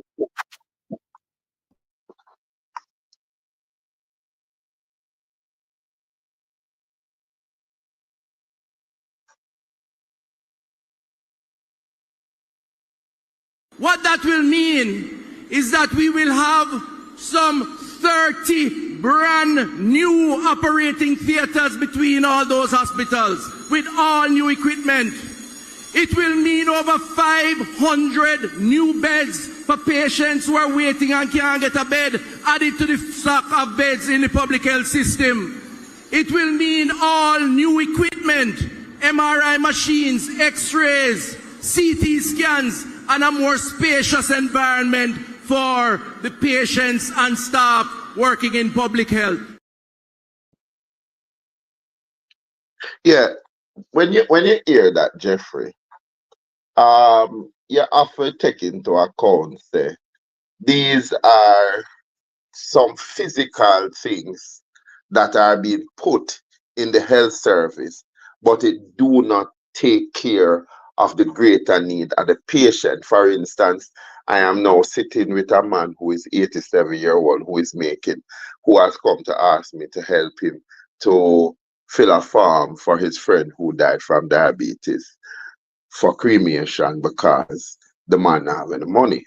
And part of the problem is that you have the National Health Fund that the people are getting the medication.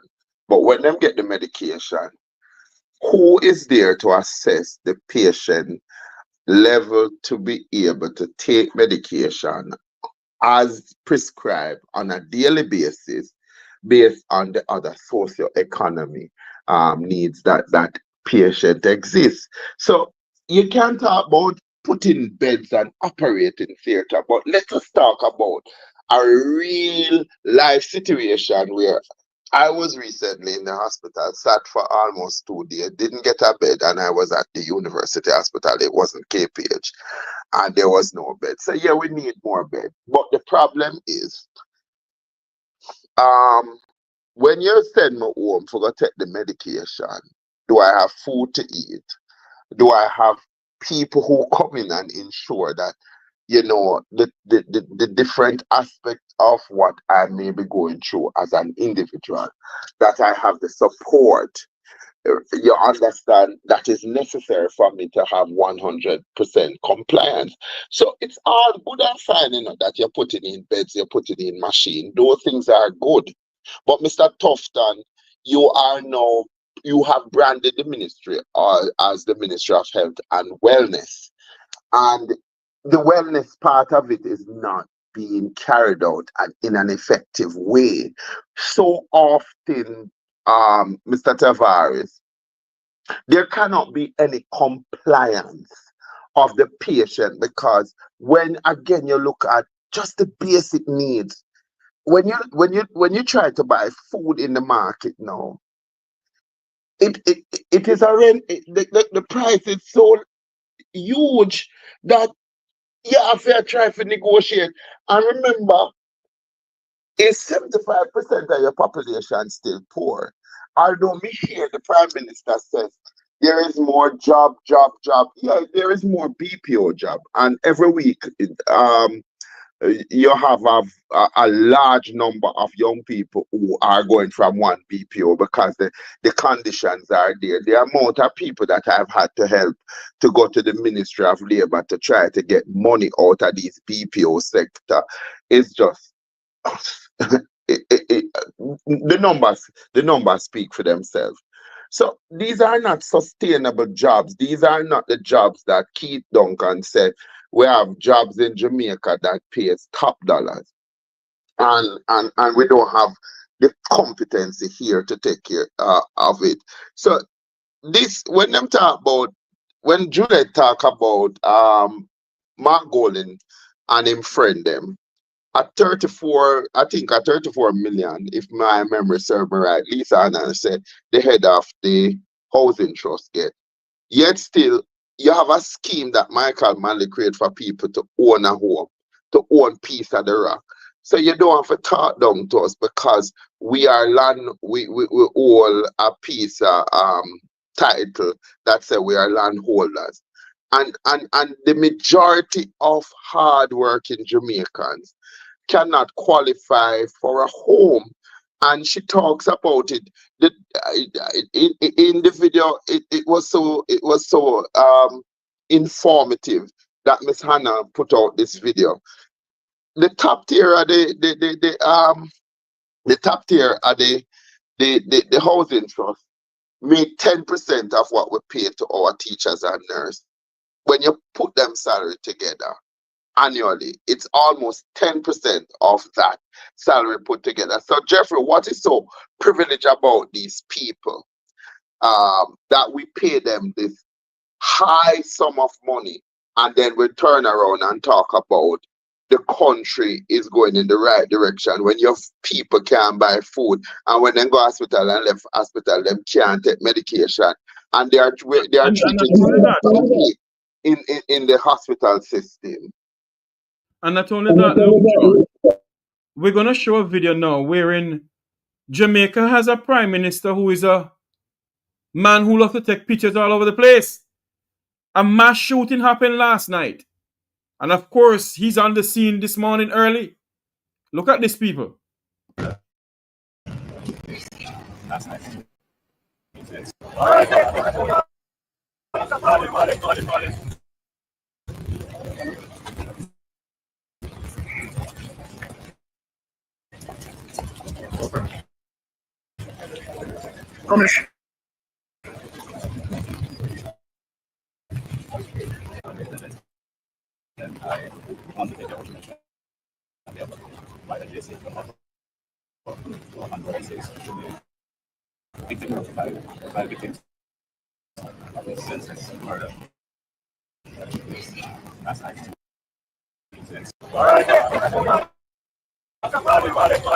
Now tell me something now. Tell me something now. That's the only thing this prime minister can do? Is when there's a mass shooting in this country. He and the Minister of National Insecurity and the twiddly dum-dum Commissioner of Police and those who are on this platform from the Vumvava and the Vumvavi. I, Jeffrey Tavares, apologize to nobody. The time has come, Jamaicans. The time has come for us to call a spade a spade. The Minister of National Security need to go. The Minister of National Insecurity needs to tender his resignation. What they're going to wait on?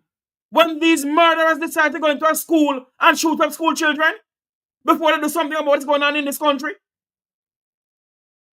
Huh? And you hear nothing. Absolutely nothing when a damn photo up.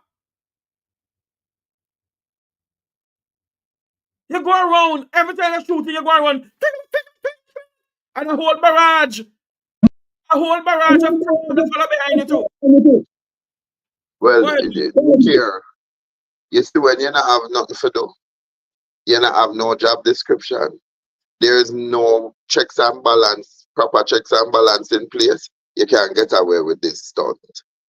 Because you going there is not going to reassure any Jamaican that they are safe. You were the man who said when you're done with crime in this country, the whole of we can slow it with doors and window.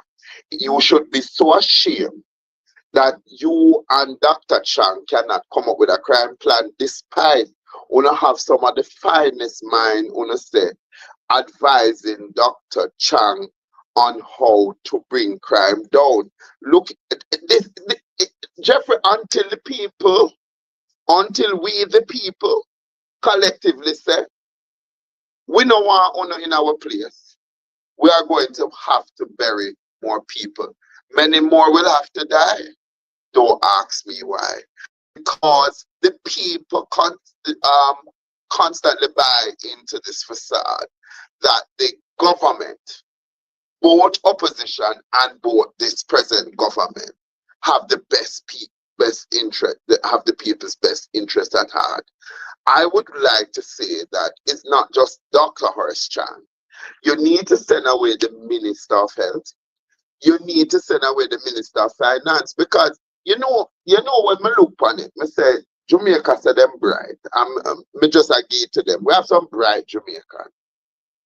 I'm ask the other day, me ask again, what is the single most significant piece of legislation that Mr. Holness and his entourage have brought that has been beneficial to the Jamaican people? And people can argue around it, because I asked, are we still paying 75 cents on every dollar to the IMF and the other financial institution that we are borrowing our way out of poverty, and still spending 25%? And then when you look at it, you have people like Richard Bile, that I had the greatest of respect for, saying that there is a 4 to 6% growth. So why is it that the ordinary Jamaicans are not getting a payday?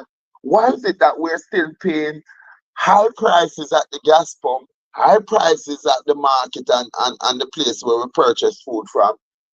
And the cost of healthcare is so humongous that if you get a chronic illness and you don't have no money, just beg God for send the drug them for you.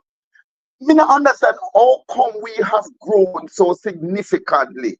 The country has prospered under this Prime Minister, Jeffrey Tavares, but we still have paid 75 cents of every dollar earned in this country to reduce the national debt, which is almost a trillion or more. How come? So how come this super team of people are do such a great job, but the ordinary people, them not see it, them not feel it? And he keeps on saying, I told Nigel that I like where he's going with the fiscal deficit, but the people are not getting the benefit. The other day, the Prime Minister said, oh, if you don't earn $3 million, I give you 20,000. I give you now $20,000 incentive. What percentage of Jamaicans was able to capitalize on that?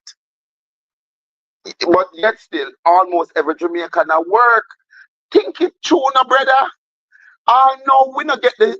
Have you seen a copy of the latest Staten report talking about the population size and what does that information tell us about the growth and the development? Have you heard PSOJ and the PIOJ come out jointly to say that okay, Jamaica is moving in the right direction? What happened to Vision 2030 under the under the Andrew Holness administration, whereby now we were supposed to be the super country of the Caribbean, the pearl and joy of the Caribbean? Look at Jeffrey. Don't let them fool you. Don't let them even try to school you. You have a mind of your own. You don't have to be able to be Albert Einstein to recognize that we are on a downward trend. You know what is missing at that conference? You should have to pay people to give speeches. You should spend days in every constituency in Jamaica, highlighting how progressive and prosperous this administration is doing. That's what the journalists in Jamaica should be doing. Going into community, taking a look at what exists, taking a look at what was promised, and then giving us the result. But you know what? The journalists themselves are afraid because here what? Man at big minister talk on podium and I make cut short. I'm neck as to say him not understand say we're a group of young people who them head gone and mad them are mad out. That warning sign, that sign alone says to them, bloodshed if me not get what I want. So why you think you're gonna get rid of scammers? Why you think you're gonna get rid of violence in a community? If you not do it on a public platform, no uno not to blame the DJ them alone. Uno to spread violence in other country. Indeed, Luke. And when you look at this, you ask questions time and time again. What is next in this country? There's a video I have up on my screen here, and I want you all to listen to it. The Prime Minister and the Minister of National Security is at Walton Park right now. It's same when I went down to Cherry Tree Lane in Clarendon when the mass shooting happened down there. And you believe that the people who we put in charge of this country to secure us, one would have believed that they would have put things in place to even curb the mass shooting in this country. God forbid, are we going to hear one of these days a mass shooting in a school or a mass shooting in a church before these people who are put at the hems of this country to secure the people of this country? We keep on saying, if a nation can't provide security for its people, healthcare, education, jobs, then there is something fundamentally wrong with the government of the country. And I want you to listen to what is going on here at Walton Park Road. Mass shooting last night. The photo of the Prime Minister and the Minister of National Insecurity.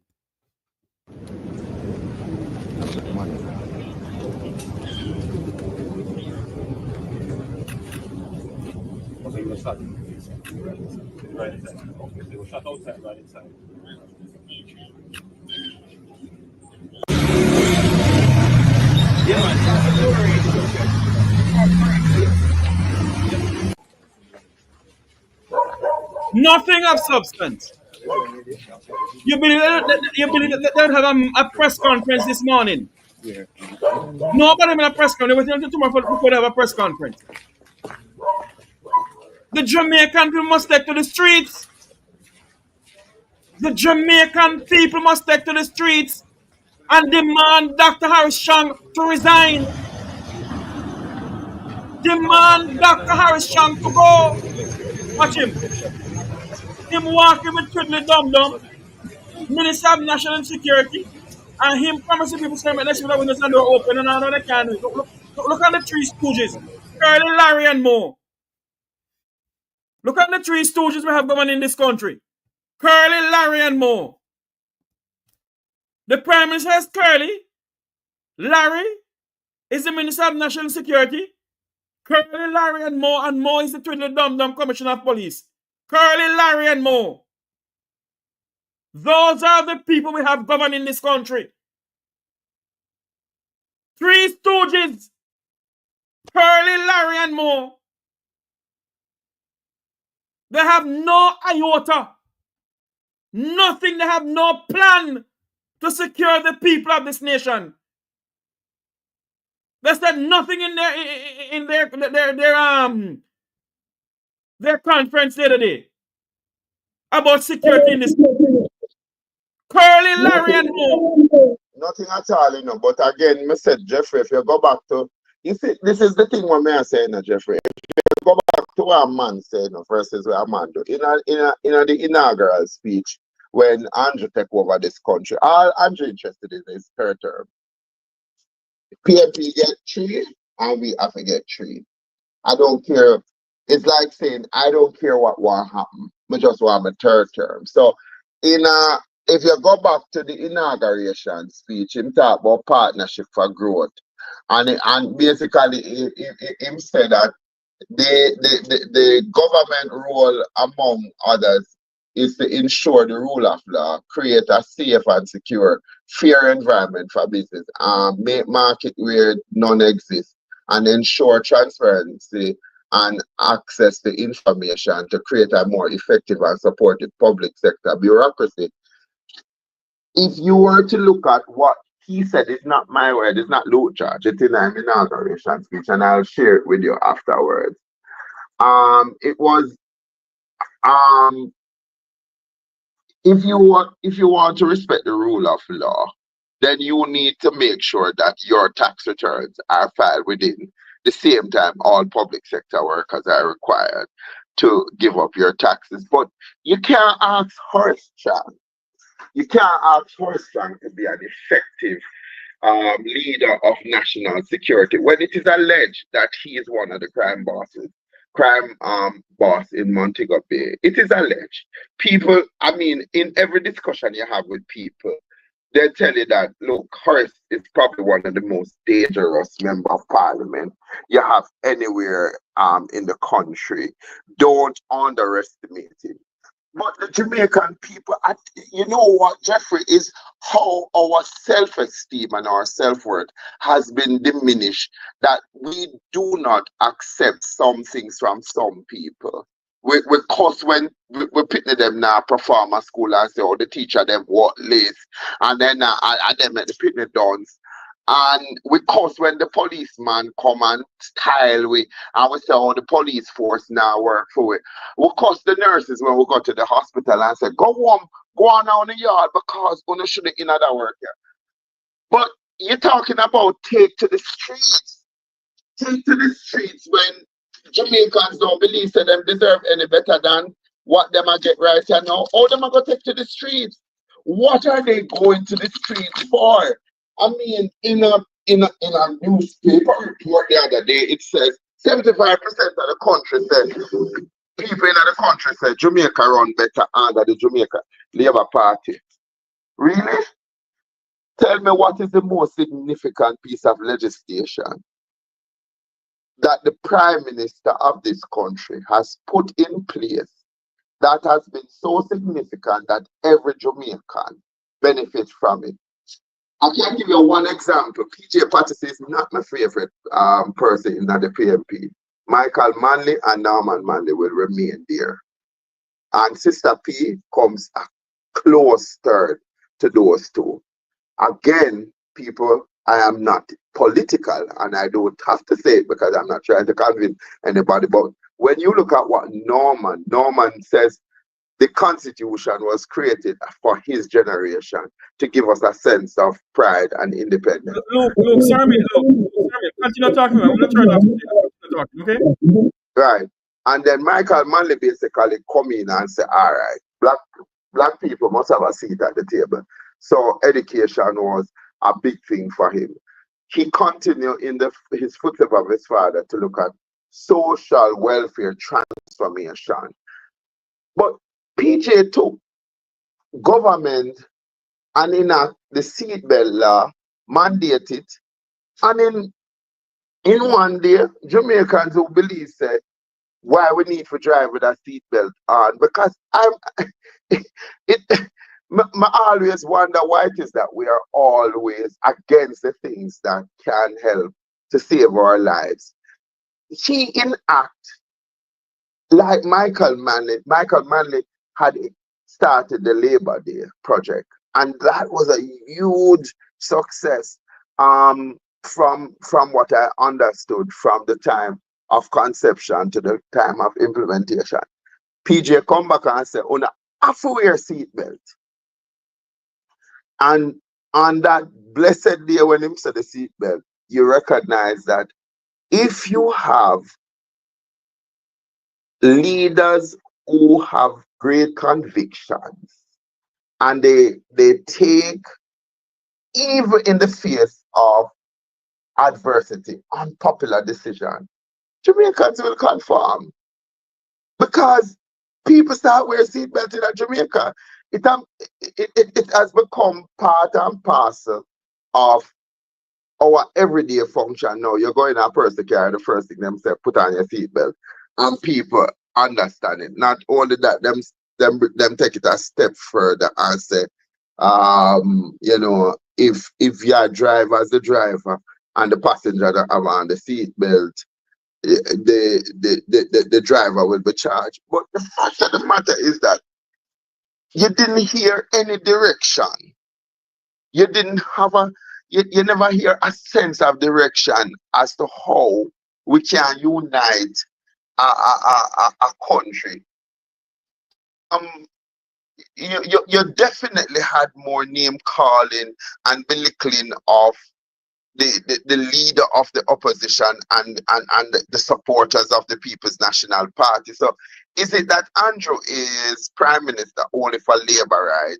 And that's who alone him care and cater about, and him is not leader of the country where he needs to put a pitch out there to vote dieted, the people who call themselves dieted Labour, right? The people who call themselves dieted PMP, and then the independents, because you have a whole heap of Jamaican, especially an emerging group of young people who don't see whole political party benefiting them, and then and the support sort of give you that and then you have a fourth set of Jamaicans equally as polarized as the local people, them called the diaspora, that there was no appeal to bring their expertise and knowledge to the table. Everybody just seemed to prosecute this group of people, bringing the money but not in the expertise. Because to me, we have good people in Jamaica, but they are not being placed in the right position to take this country forward. And there has to be an appeal to both our brothers and sisters at home and abroad to save Jamaica. There has to be Operation Save Jamaica, and that has to take a life of its own. And if you love Jamaica, your country, and you want to see her as a lighthouse on top of the hill, then we have to bypass the rhetoric of the Jamaica Labour Party and the People's National Party.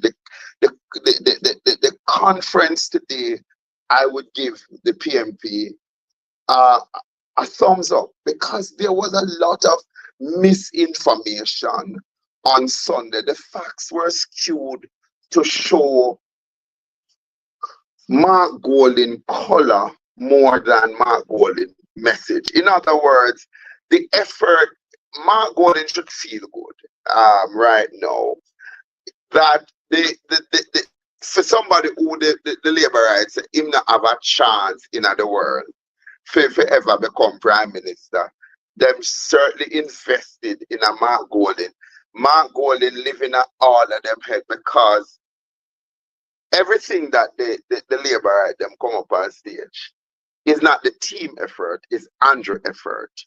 It's Andrew effort. And inside the Jamaica Labour Party, Jeffrey Tavares, there is a big divide.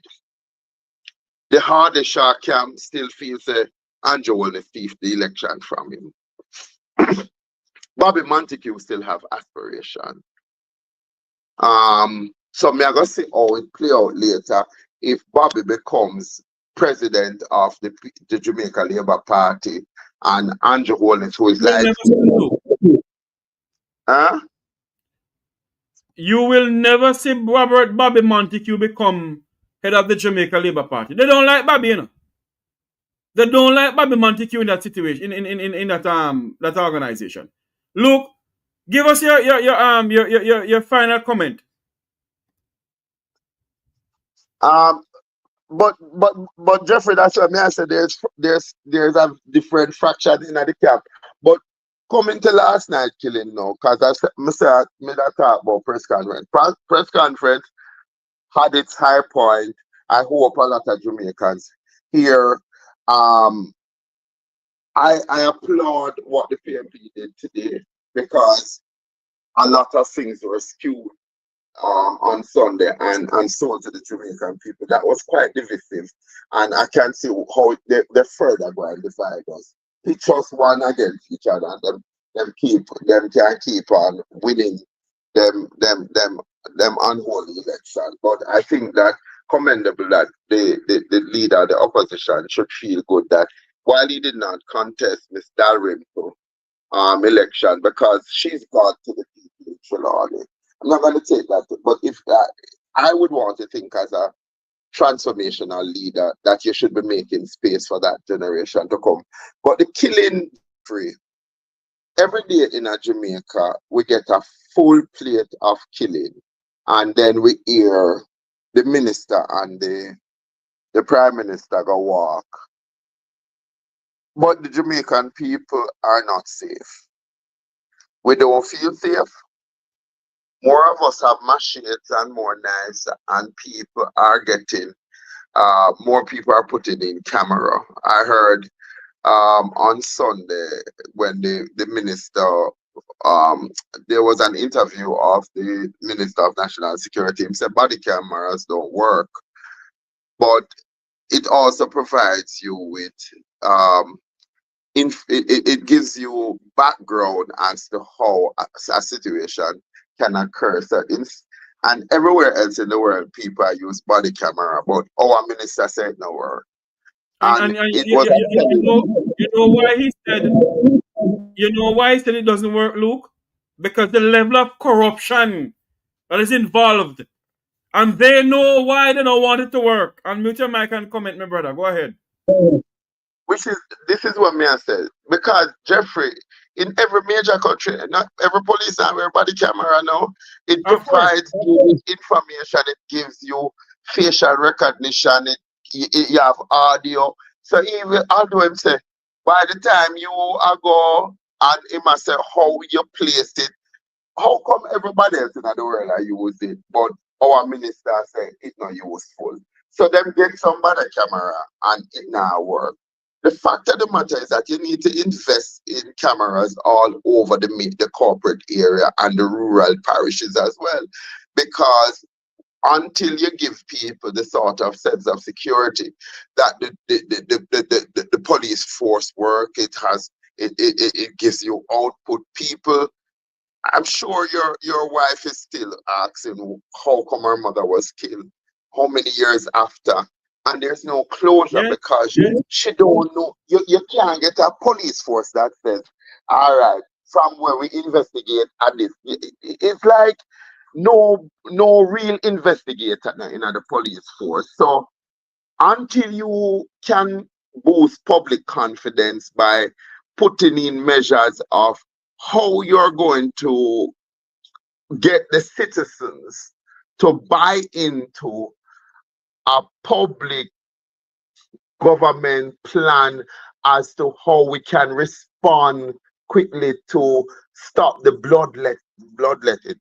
And notice that the community that these bloodletting happens is not in Narbrook, is not in Cherry Garden, is not in Queenshill, is not in any of the areas where the Vumvava and the Vumvavi live. The poor in this country, blood have been shed, and it is crying from the ground, Prime Minister Hayles, for you and every aspiring leader to do right by this country.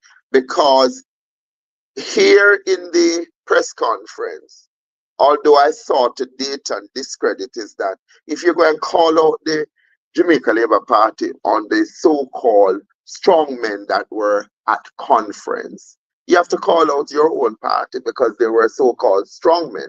Is there ever going to be a divorce between strongmen and maybe this is where I give you a thumbs up, Jamaica Labour Party. It was when Mr. Siago compiled a list of 13 men in West Kingston that he was having problem with and took it to the Denham Town police station to have them eradicated. Is there anybody who is prepared to bail the cat in the Jamaica Labour Party by giving up their enclave of gunmen and the scammers that are aligned to the political movement. But the truth of the matter, Jeffrey, you ever hear the saying, if the head of the stream dirty, wag up,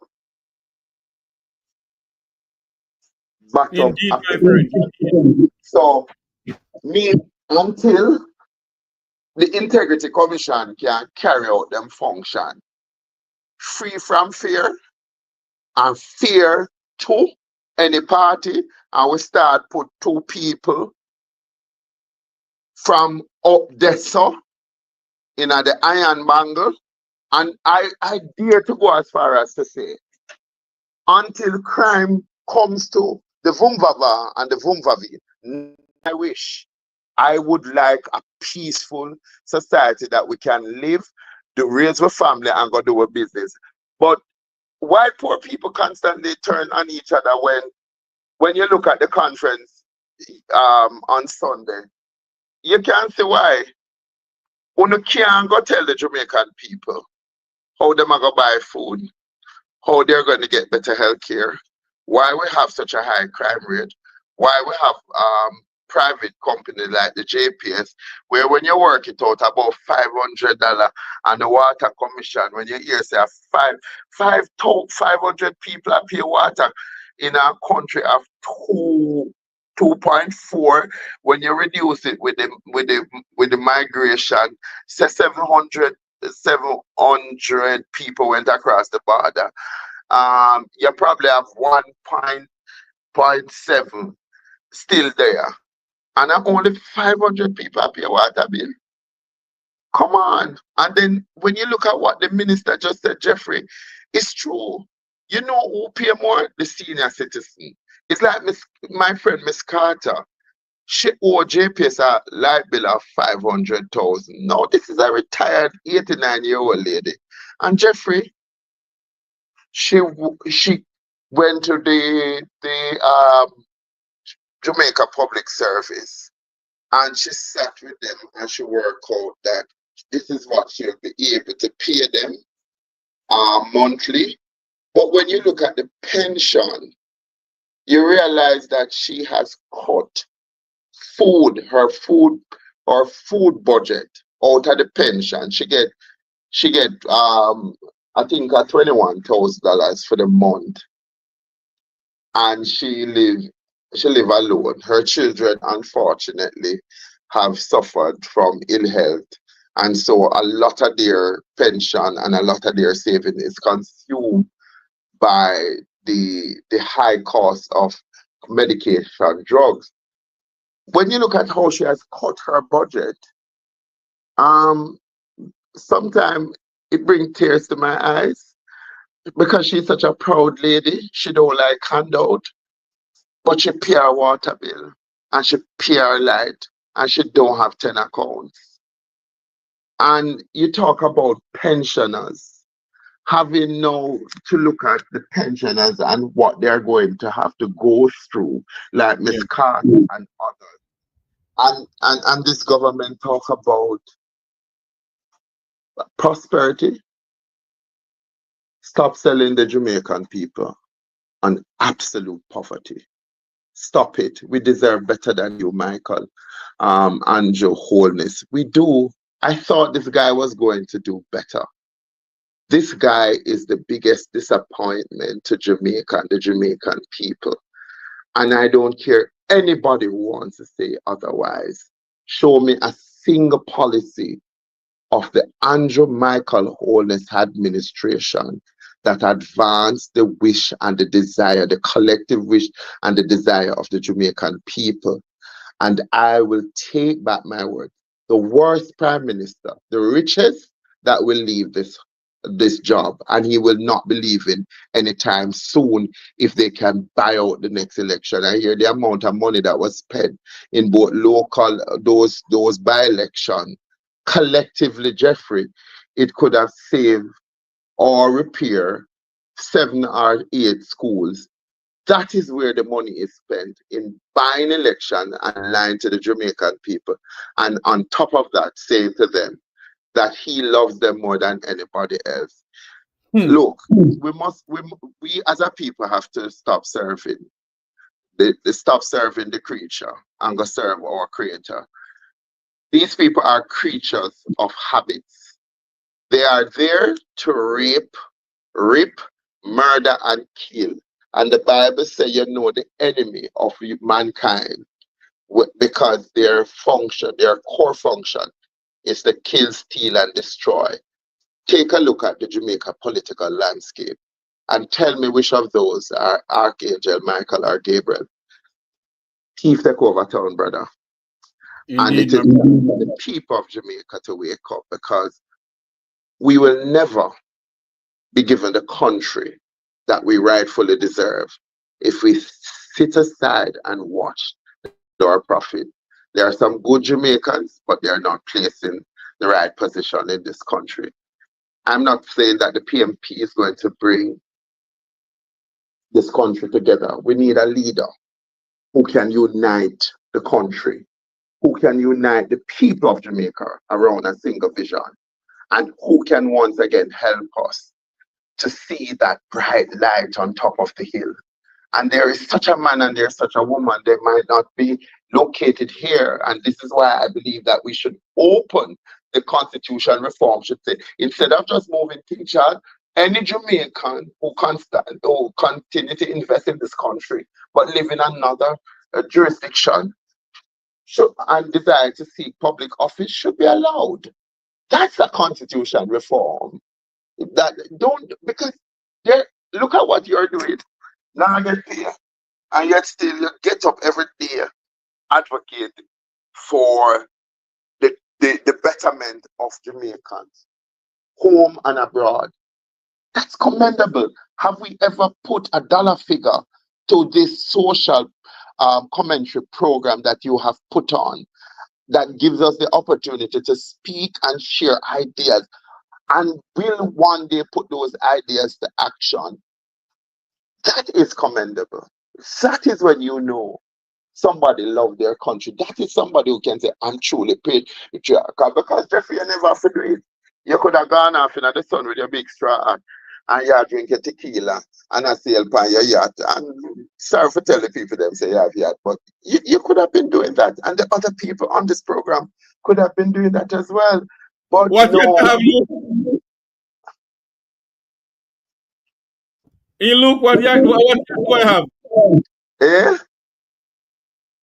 What yacht do I have? I am speaking prophetically, brother.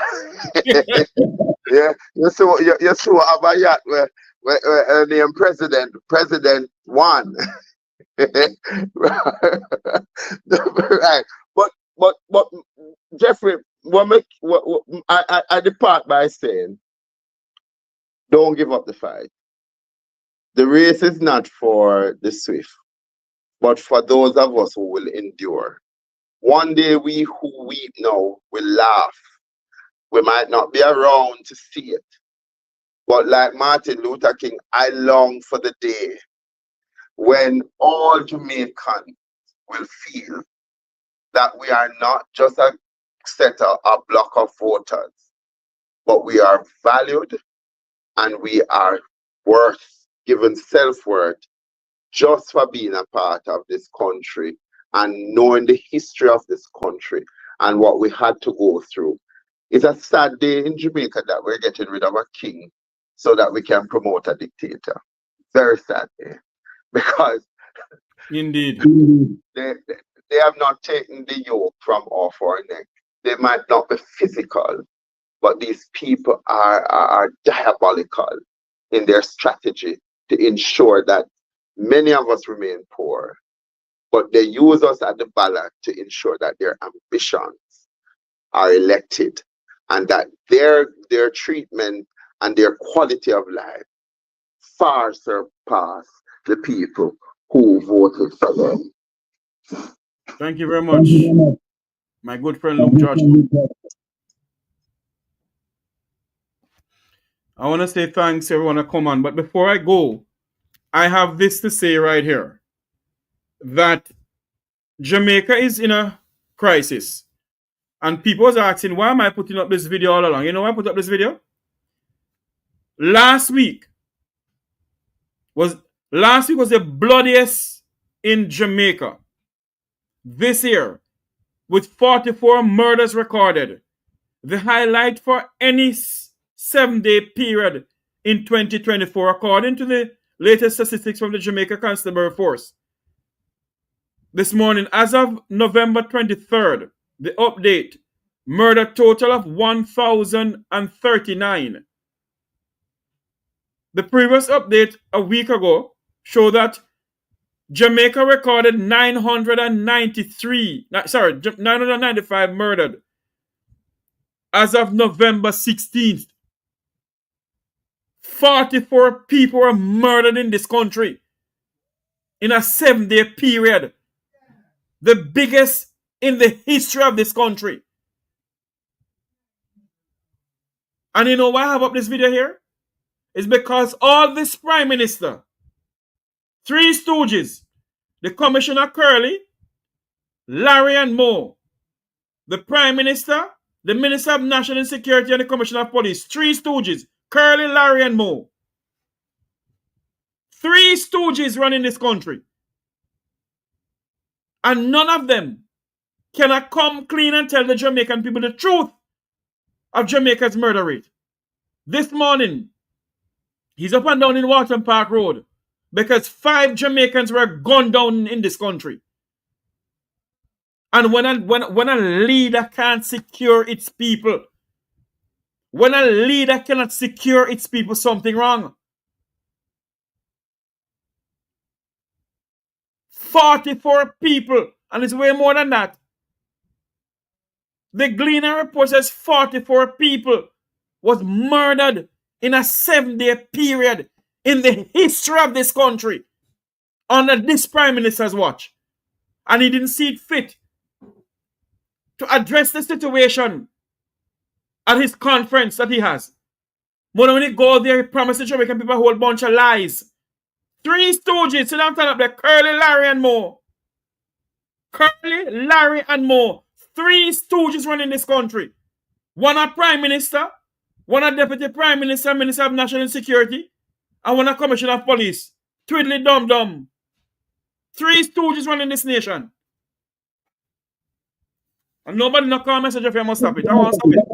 No, funny enough, you said that, but when I hear said the diaspora is in love with this new Commissioner of Police.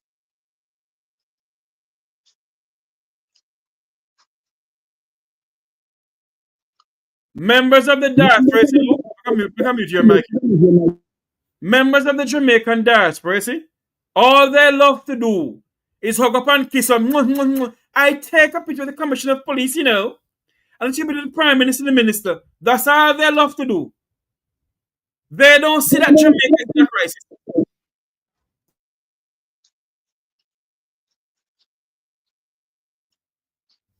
Make we just take this time off here now and say goodbye to everybody. 3 stooges in this nation. Go ahead, Luke. You got Jeffrey. There is somebody in the comments that I just realized that is a long-standing friend of mine. Denise Rodney, my number remains to be 876-842-4725. Please give me a call. 842-40. What my number? 842-4725. Yeah, 842-4725. Please give me a call, Denise. Nice hearing from you. All right, Luke.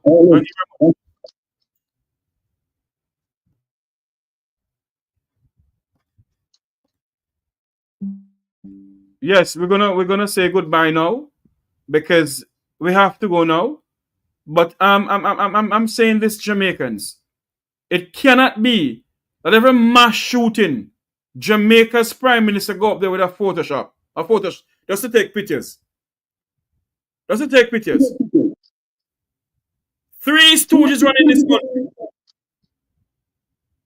Curly. And add to that, Jeffrey, after I'm just come from conference and never said a thing about crime.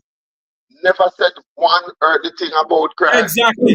Just come from him 80 at conference and not one earthly thing. And look, him should have said if we not solve the crime problem, nothing that we want to implement will go so. will go so. So, where else you expect the man for the Jeffrey Dahmer go take a picture? Right now, crime is a picture. Take a picture. It's a picture. It's the harshest reality that after his conference, the super prime minister of Jamaica, the best prime minister described by every speaker that went up there, saying why he must get the third term, never said one thing about the death of the Jamaican people and the families that continue to suffer every day at the bloodletting of the Jamaican people in this country. So what do you expect that the prime minister can do? He is a photograph prime minister. That's what he is. He's the prime minister of photographs. That's why I'm going in India and go make them wrap him up. Look here, me see all election and people have goated a walk with. Never in the history of this country. People must, this is why I can't talk to religious people anymore. When we see these things, are the same thing on the Bible says, we must look up because the time is nearing when the evil of men are on full display. What the walker and people are wrap them in a beat drum. Eh? Everybody know we say them a reader, man. All of a sudden, them a get nobody, no prophet, no modern day prophet. The country needs a day of atonement. Jamaica needs a day of atonement for the sins that we have committed and the curse that we have passed on to the generation to come. And until we start to speak truth to power, Jeffrey Tavares, you are an unsung hero among the people because only few of us have the fortitude of testicular to get up and say, enough is enough. I'm not listen to people come tell me about politics anymore. I'm tired. Tell me about someone you can do. As I said in a meeting the other night, after a murder, them at Mark Golden in his constituency, I was there. And we were talking to the police. And when I asked them, what is the plan? How do you sensitize the public now who are going to have to go to and forth? What about trauma? What about the community policing? Because what happens is that after a while, Jeffrey, when you get traumatized over and over, Jeffrey, you normalize it, Of course. That is why children in inner city, 7 and 6, them can tell you about the whistling of the gunshot. Them even Dr. Harriet, me I said to him the other day up at UA, the man who is the professor of and teacher and crime. Me I said to him, say, me a big old man, and me not know about the whistling of gunshot. Me not even know it's a gunshot whistle when it a come. Those children can tell you where it get cold, Jeffrey. Them can tell you when it connect. And the thing about it, even if you go look on a dead body of a relative of mine in a hospital to identify them, terrifies me. And for those children to look at a decomposing body, that is the legacy that politics have given to this country, of a decomposing, a 2-year-old, a 5-year-old, a 4-year-old, a 7-year-old, no problem to go look. Remember, I call you the other night, me I talk to you, and a fire, at the same time when them say we have tropical depression, Yes, I remember. and a fire of an elderly man. And me surprised when me I talk to you, and me say to you, say, Jeffrey, fire. And me even carry, remember me run to where me see the fire burn.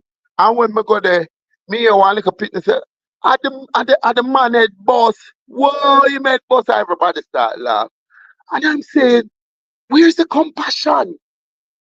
What is driving this heartlessness that, somebody is likely to be burnt?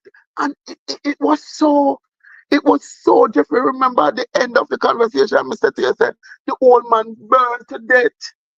Remember, you see me at show water, the old man burned to death. I mean, and just the comments that people are making. I was so terrified and traumatized. I don't drink, but I had to have 2 shots of rum with just source of water because me no know that Jamaica, yeah. Me know so when your neighbor in a problem, everybody rally. You have good neighbors, you have some not so good neighbors, you have some terrible neighbors. But we put all of that aside when one person is in trouble. And this is where Jamaica is going. We have become an individualistic and community of people that we take come out of it. I just me, myself, and I. Because the day after the man dead and them come take up him child remain, people were taking whatever them could have salvaged from the man tragedy. And that is the kind of new Jamaica. It's easy for them to pull them camera. I mean, when you look at that gruesome video I sent you of those 5 men that were shot, look on the man them Jeffrey. Look. We have become a country of animals and we have lost our humanity, our sheer humanity. And it all stems from people like Juliet Cuthbert, Edward Warmington, Andrew Holness, and anybody who promotes that amount of lie and deceit that a man could have seen me the other day and I talk about, yo, we still want to get rid of you, because every day you just sit down on our prime minister name. So I'm not allowed to speak anymore, sir. Because me now say when your prime minister said, you feel like that is sufficient enough to get rid of me. And I want to show a video here. It's the 12 o'clock news, I think. Or is it that he's speaking at a press conference? And it's the same thing that Curly, Larry, and Mo. Curly is the Prime Minister. Larry is the Minister of National Security. And Mo is the twiddly dum-dum Commissioner of Police. And I want you to listen to what he's saying. Listen to this. In this multiple victim violent incident.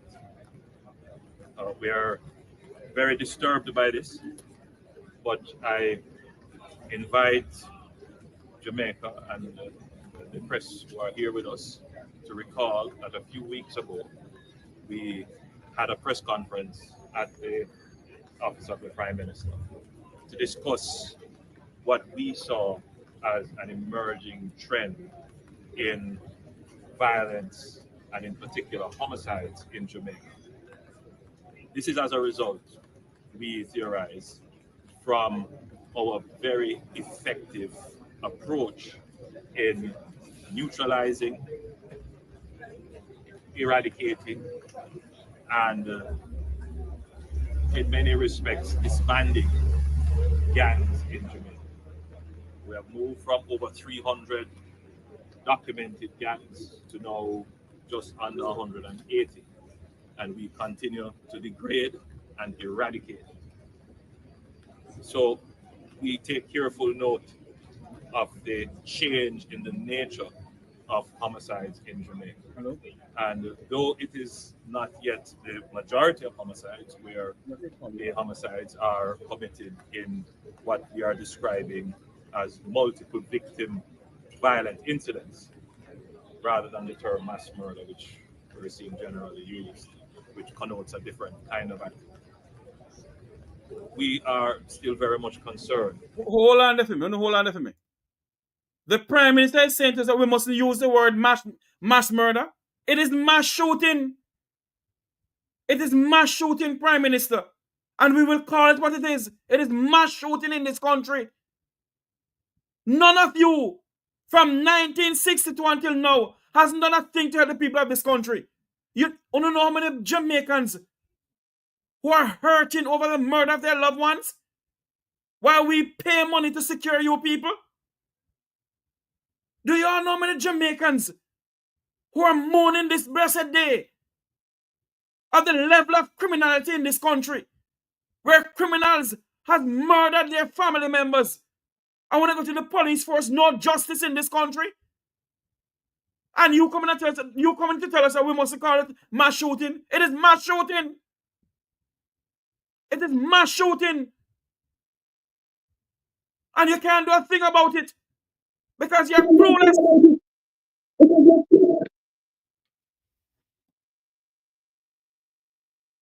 Yeah, well, it's a Jeffrey him should have come out with the same stance when them did there at the parliament and said, no, nobody's gonna change my style. Nobody's gonna I not even remember what it was. Look, my brother, continue the fight. Continue the fight because look here, and that me I tell you. You see one of the reasons why the country can't grow.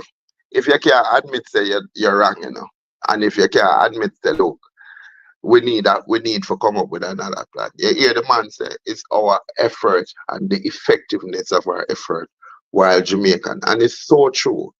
Jeffrey tell me from post-independent, how much politician in this country has ever been shot or their family?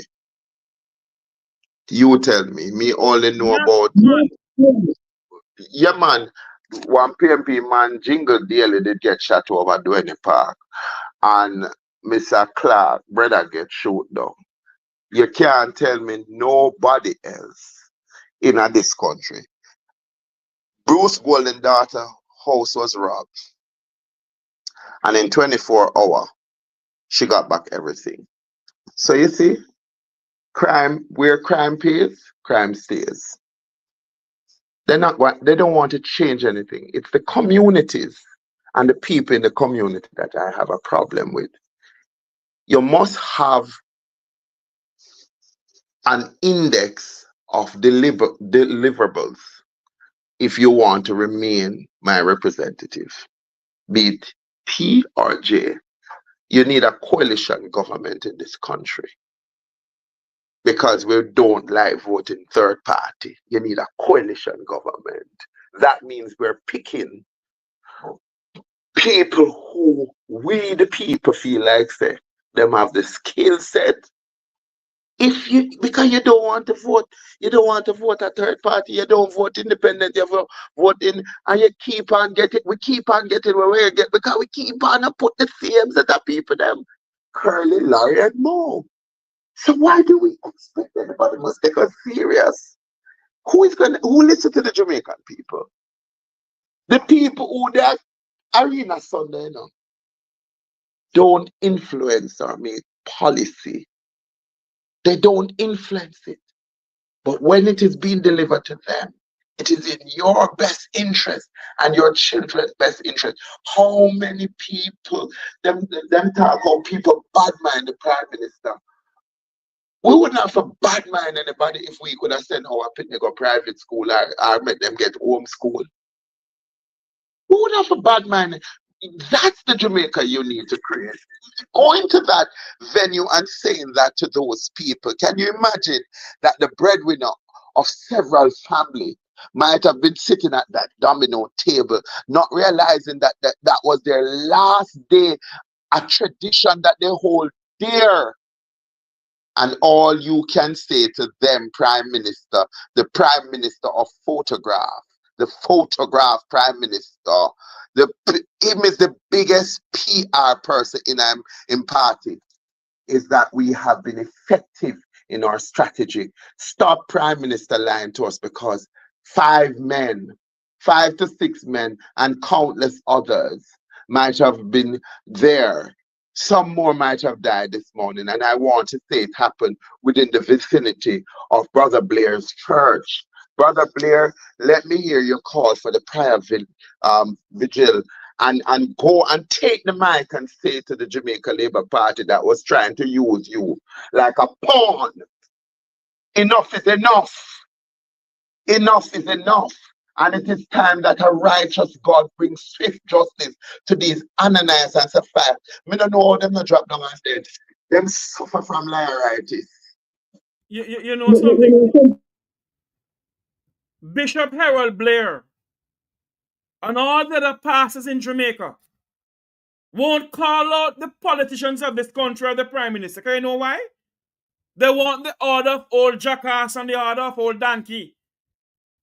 So they will not call them out. I want you to listen to something here with some people. Listen to Jamaicans. That is why this country that we call Jamaica will never be changed because of the mentality of us Jamaicans. Listen to this. It's a massive green army here at the National Arena. Jamaica Labour Party supporters from all walks of life. Different parishes, different communities, some young, some old, but there's one common ideology. Andrew Carlos, landslide is again, landslide. Look from when PNP said them a give you road, look from when PNP said them a give you water. No, you're crazy. No, look from when the Jeep come out, the Jeep can't come out. The wheel them can't go on, I know we don't see it. You're crazy. One Andrew. PNP can't get my vote, you're crazy. I want Southeast. The love runs so deep. This woman says if the Prime Minister ever needs help, Me, would I sell me house and take the money and back him? Because me have him back. Straight. Because he's the best Prime Minister me never see on earth. Yeah, man. Me back him and go live on roadside. even the weather couldn't dampen the mood. A rare sighting, suede clerks in rain, those who left rice and peas at home covered, food in bags, some out seasoned by drizzle. Booming business, jerk chicken vendors capitalize on the crowd, and at every turn, the recently banned vuvuzelas. I didn't know. Still I got blow it cause the enjoyments and all the things. They might go for 300, you know, and they might sell good, you know. They might go on, me tell you. In the last parish council elections, this woman had an accident. Me I can't vote as me go vote. Because me want me boss and you want it to win. And me want me MP them to win. And can't write off with me and me crash. But the dream is still alive. Big up Labour right, big up my boss, big up Andrew Wanis, and I'm asking the Lord to carry him through. And times never too hard for fashion. I come out in my colors. My top a River Island top, and my little bottom is a Zara bottom. Yes, and my crepe a Adidas. Let's come all packaging 35J. I'm a look at something in my pocket. I don't know what it jiggy. Speaking of changing pockets, what are their thoughts on prosperity for all? My prosperity in mind is all around, you know, but you know, we have to push your ambition still, you know, because government cannot do it all. Andrew, I deal with the people, them, right about now. Build up house, and build up things that make people have in land, that they can have them place, can live comfortable. Ramarda Lyons, TVJ News.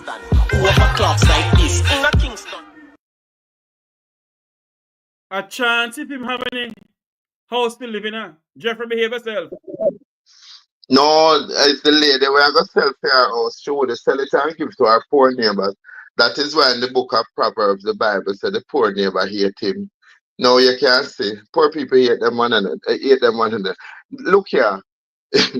When you don't know nothing, you just have to accept anything.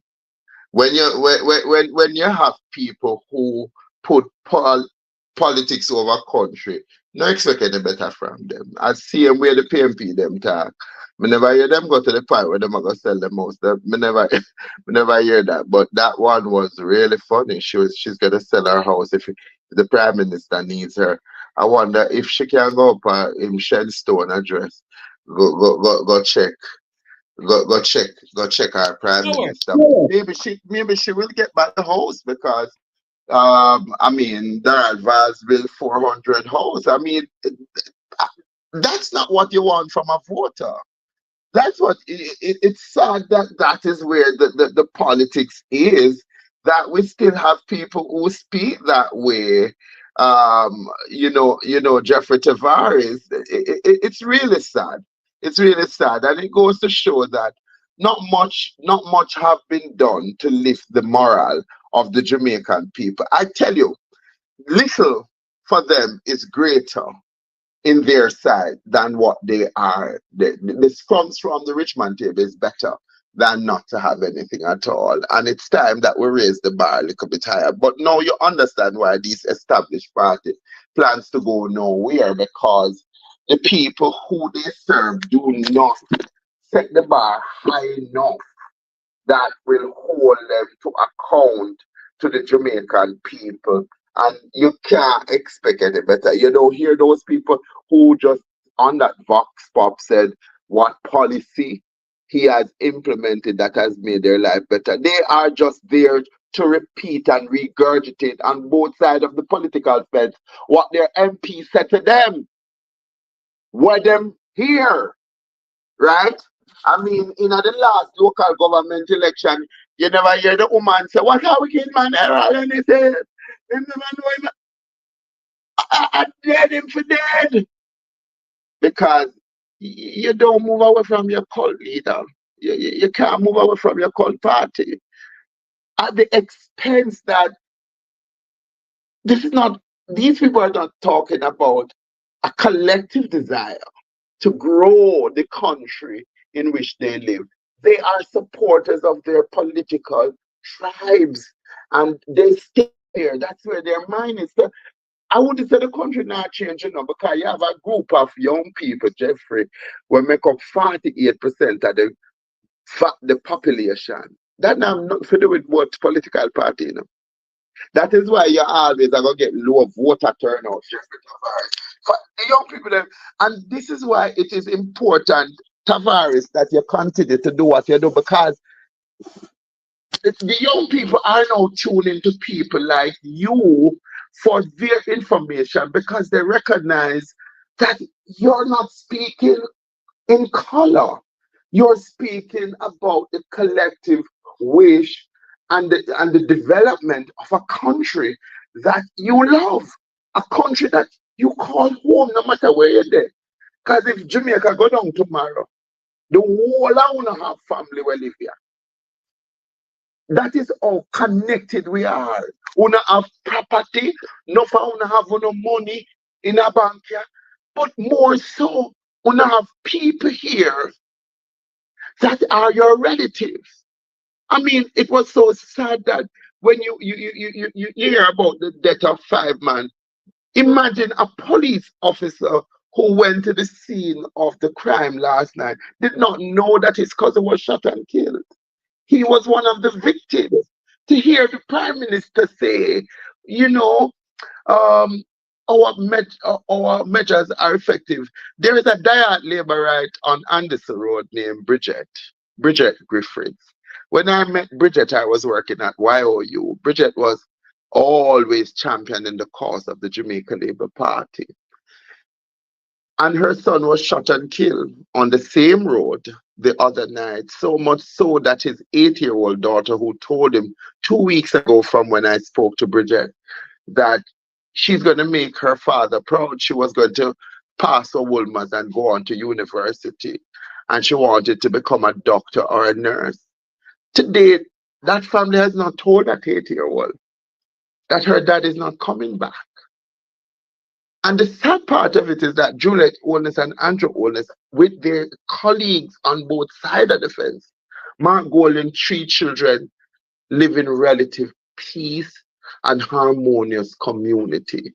They don't understand and experience the Holocaust that is happening day by day in communities that are below crossroad, communities that are deemed poverty-stricken communities where the majority of Jamaicans live. These people don't have a conscience, Jeffrey.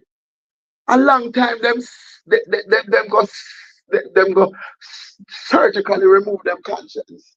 So me not expect, brother, me I try to avoid madness. Because the other day I tell somebody, me no want to take on this. When Bridget called me and tell me say her son dead, Jeffrey, about 2 weeks before that, I go on this road, go look for Bridget, because Bridget did go lose her foot from diabetes, And the young man talked to me and I said, he want to work because I'm baby mother alone. I step up to the plate right now and him not feel like a man. And the way the man live with him daughter, Jeffrey, it's something to admire, that this is an inner city youth that despite him and him baby mother not see eye to eye. And from where you hear, people will grow up with a youth, they kill him. Because them are telling him to take a side. So don't make nobody fool you, Jeffrey Tavares. Me not the nice talk. I'm not about, believe it, I'm not all about doom and gloom. But Jeffrey, the Jamaica when we live in, me I tell you, Jeffrey, I feel like I'm in hell. And that is just my truth. Anybody want to go around and be the eternal optimist? I feel like me live in a hell, brother. Too much gun in the youth them and Jeffrey, and pure poverty is the people them life. You know, every time I want to say goodbye, there's something else coming up. Because you know why? When you have some, and I don't apologize to nobody, you know, because I keep on saying this on my platform. This young man here, Jeffrey Tavares, has never begged a politician nothing. No. When the National Democratic Movement started by Bruce Golding, I sat with Mr. Golding on many occasions, and the late Russell Hammonds, and I said, listen to me. What is the plan for this country, for our people? And they had some very good plans for the people of this country. But Jamaicans don't want a third party. All they want is the PNP and the JLP. And that is why, and I'm going to wrap up the program now, and that is why you have a prime minister like this one. This prime minister, along with the Minister of National Security and the Commissioner of Police, three stooges, twiddly dum-dum. So they're having a so-called press conference about the mass shooting in Walton Park. And all the prime minister can tell us that we must say it is a mass shooting. We mustn't call it a mass shooting. So what should we call it? What should the Jamaican people call it? When you, Prime Minister Holness, tell we the Jamaican people that you are going to stem crime, that we can see with our windows and door open. And I'll know nothing. J.C. Hutchinson, who forgot to sit down, is telling the people of this country that he can give them $5,000 on a box food. This way this country has become. I have some nincompoop coming over here. Don't think about Jamaica, think about their party. This country is going behind Haiti, and I keep on telling you now, Jamaica is knocking behind Haiti's back door. We're past Haiti. This nation is in crisis. Let's finish this press conference and hear what he has to say. That it is a growing profile in the homicides that are being committed. These homicides, these murders are being committed essentially by gangs. Now, whilst the police have not definitively concluded in this specific instance that it is a gang-related matter, from what we are seeing so far, it is highly likely that it is a gang-related matter. The challenge, of course, is that the communities that are involved may not necessarily identify the players as being involved in a gang, because by and large, the community members would not be necessarily aware of the intricacies and details as to how these gangs operate. But one thing we can be certain of is that gangs have access to weapons. They acquire them, they stockpile them, and they distribute them. They exercise control over them, and they use them to exercise control over territory. They use them to conduct illegal activities such as extortion, trafficking, and other kinds of illegal activities. And ultimately, they use them to inflict harm, violence, and ultimately death in the pursuit of their gang activities. Whether it is reprisals, whether it is robbery, whether it is extortion, whether it is protection, they use armed violence to exercise control and influence over geographical areas. And they use them ultimately to spread fear. One thing that would have come out of this is an incredible fear in the communities. that adjoin this area. It is a natural response for 5 persons to die within less than 15 minutes of each other, each incident occurring. And the nature of how it happened, this is a bar with an outdoor area for entertainment. Jamaicans all over, we gather, we sit around a domino table, we have fun. You know, this is how we socialize. And for someone or a group of persons to believe that it is, you know, okay to just walk up onto the street side and shoot innocent persons, and from all intents and purposes, so far, what the police have in this. You know, and we have to go now. We have to go now. You know something? When you sit and you listen to this man, he begs to ask the question, is he speaking the truth? You hear nothing from the Minister of National Security, you know. Twiddly Dum Dum, Larry, Curly, Larry, and Mo. 3 stooges running this country.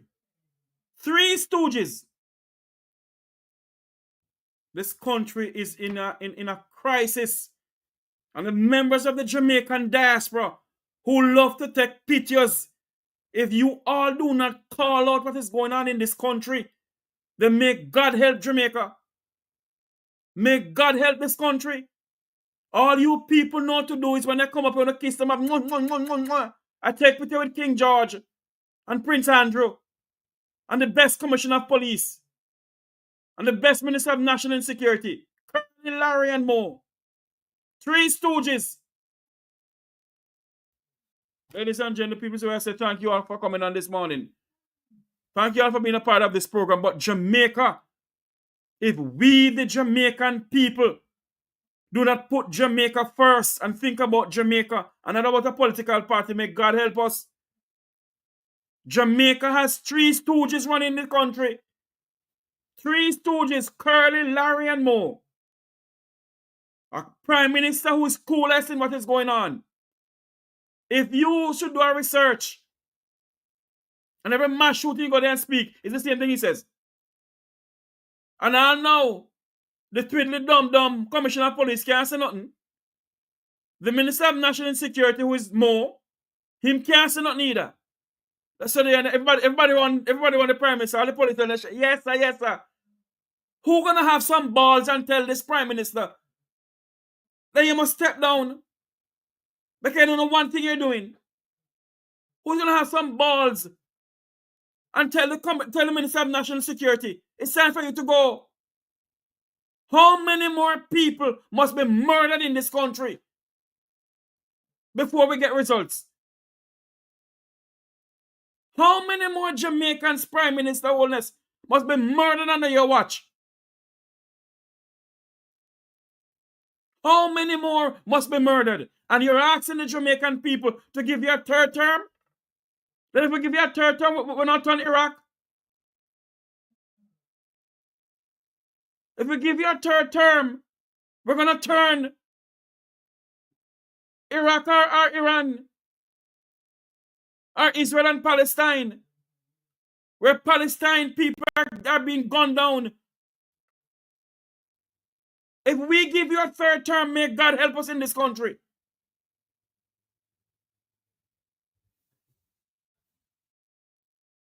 We are the answer. We, the Jamaican people, are the answer. Now come ask if Mark Bolin is the answer. We, the Jamaican people, are the answer. We are the answer. Because someone who come over to talk, who don't know one damn thing you're not talking about. Do you know what it's like to lose somebody who you love by gun? Do you know what it's like to lose people who you know by the hands of criminality in this country? 5 Jamaicans were murdered. And this Prime Minister with the 2 stooges next to him, It's telling us we must call it mass shooting. So what the hell should we call it? What should we call it?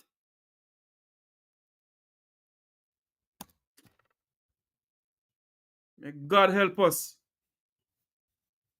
May God help this nation of ours, and may we wake up in this country and call it what it is. May God bless and keep you all. Remember to like, share, and subscribe to the Make We Talk Jeffrey Tavares YouTube channel. Have a great afternoon, everyone. Unity is strength. Make we reason. Make we talk. If we see corruption in any shape or form, we're going to highlight it. Make we talk. Jeffrey Tavares represents yard and broad and the entire diaspora. As long as it affects the life of our nation, uncover the truth. Make we reason. Make we talk. And we don't care about no vumva viva va. No upper echelon. Nobody is not above the law. As long as it not help Jamaica. Make we talk. Make we talk. Unity is strength. Make we reason. Make we talk. If we see corruption in any shape or form, we're going to highlight it. Make we talk. Jeffrey Tavares represents yard and broad and the entire diaspora. As long as it affects the life of our nation, uncover the truth. Make we reason. Make we talk. And we don't care about no vumva viva va. No upper echelon. Nobody is not above the law. As long as it not help Jamaica. Make we talk. Make we talk. Unity. Remember to like, share, and subscribe to the Make We Talk Jeffrey Tavares YouTube channel. Strength. Make we reason. Make we talk. If we see corruption in any shape or form, we're going to highlight it. Make we talk.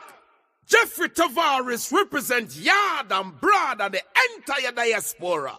As long as it affects the life of our nation, uncover the truth. Make we reason. Make we talk. And we don't care about no vumva viva va. No upper echelon. Nobody is not above the law. As long as it not help Jamaica. Make we talk.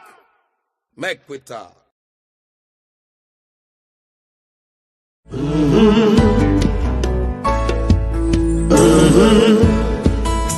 When the game gets rough and this life just seems so tough, make we talk, my people, make we talk. When this town becomes an ugly place, don't let it erase the smile from your face. Make we talk, people, make we talk. Conversation is the key, a guiding light for you and me. Spark a talk and you will see. Conflict solver A to Z. World leaders master the art of self-defense just by talk. So people, make we talk. Hey, we're living in a world that on ourselves we must depend. Make we talk.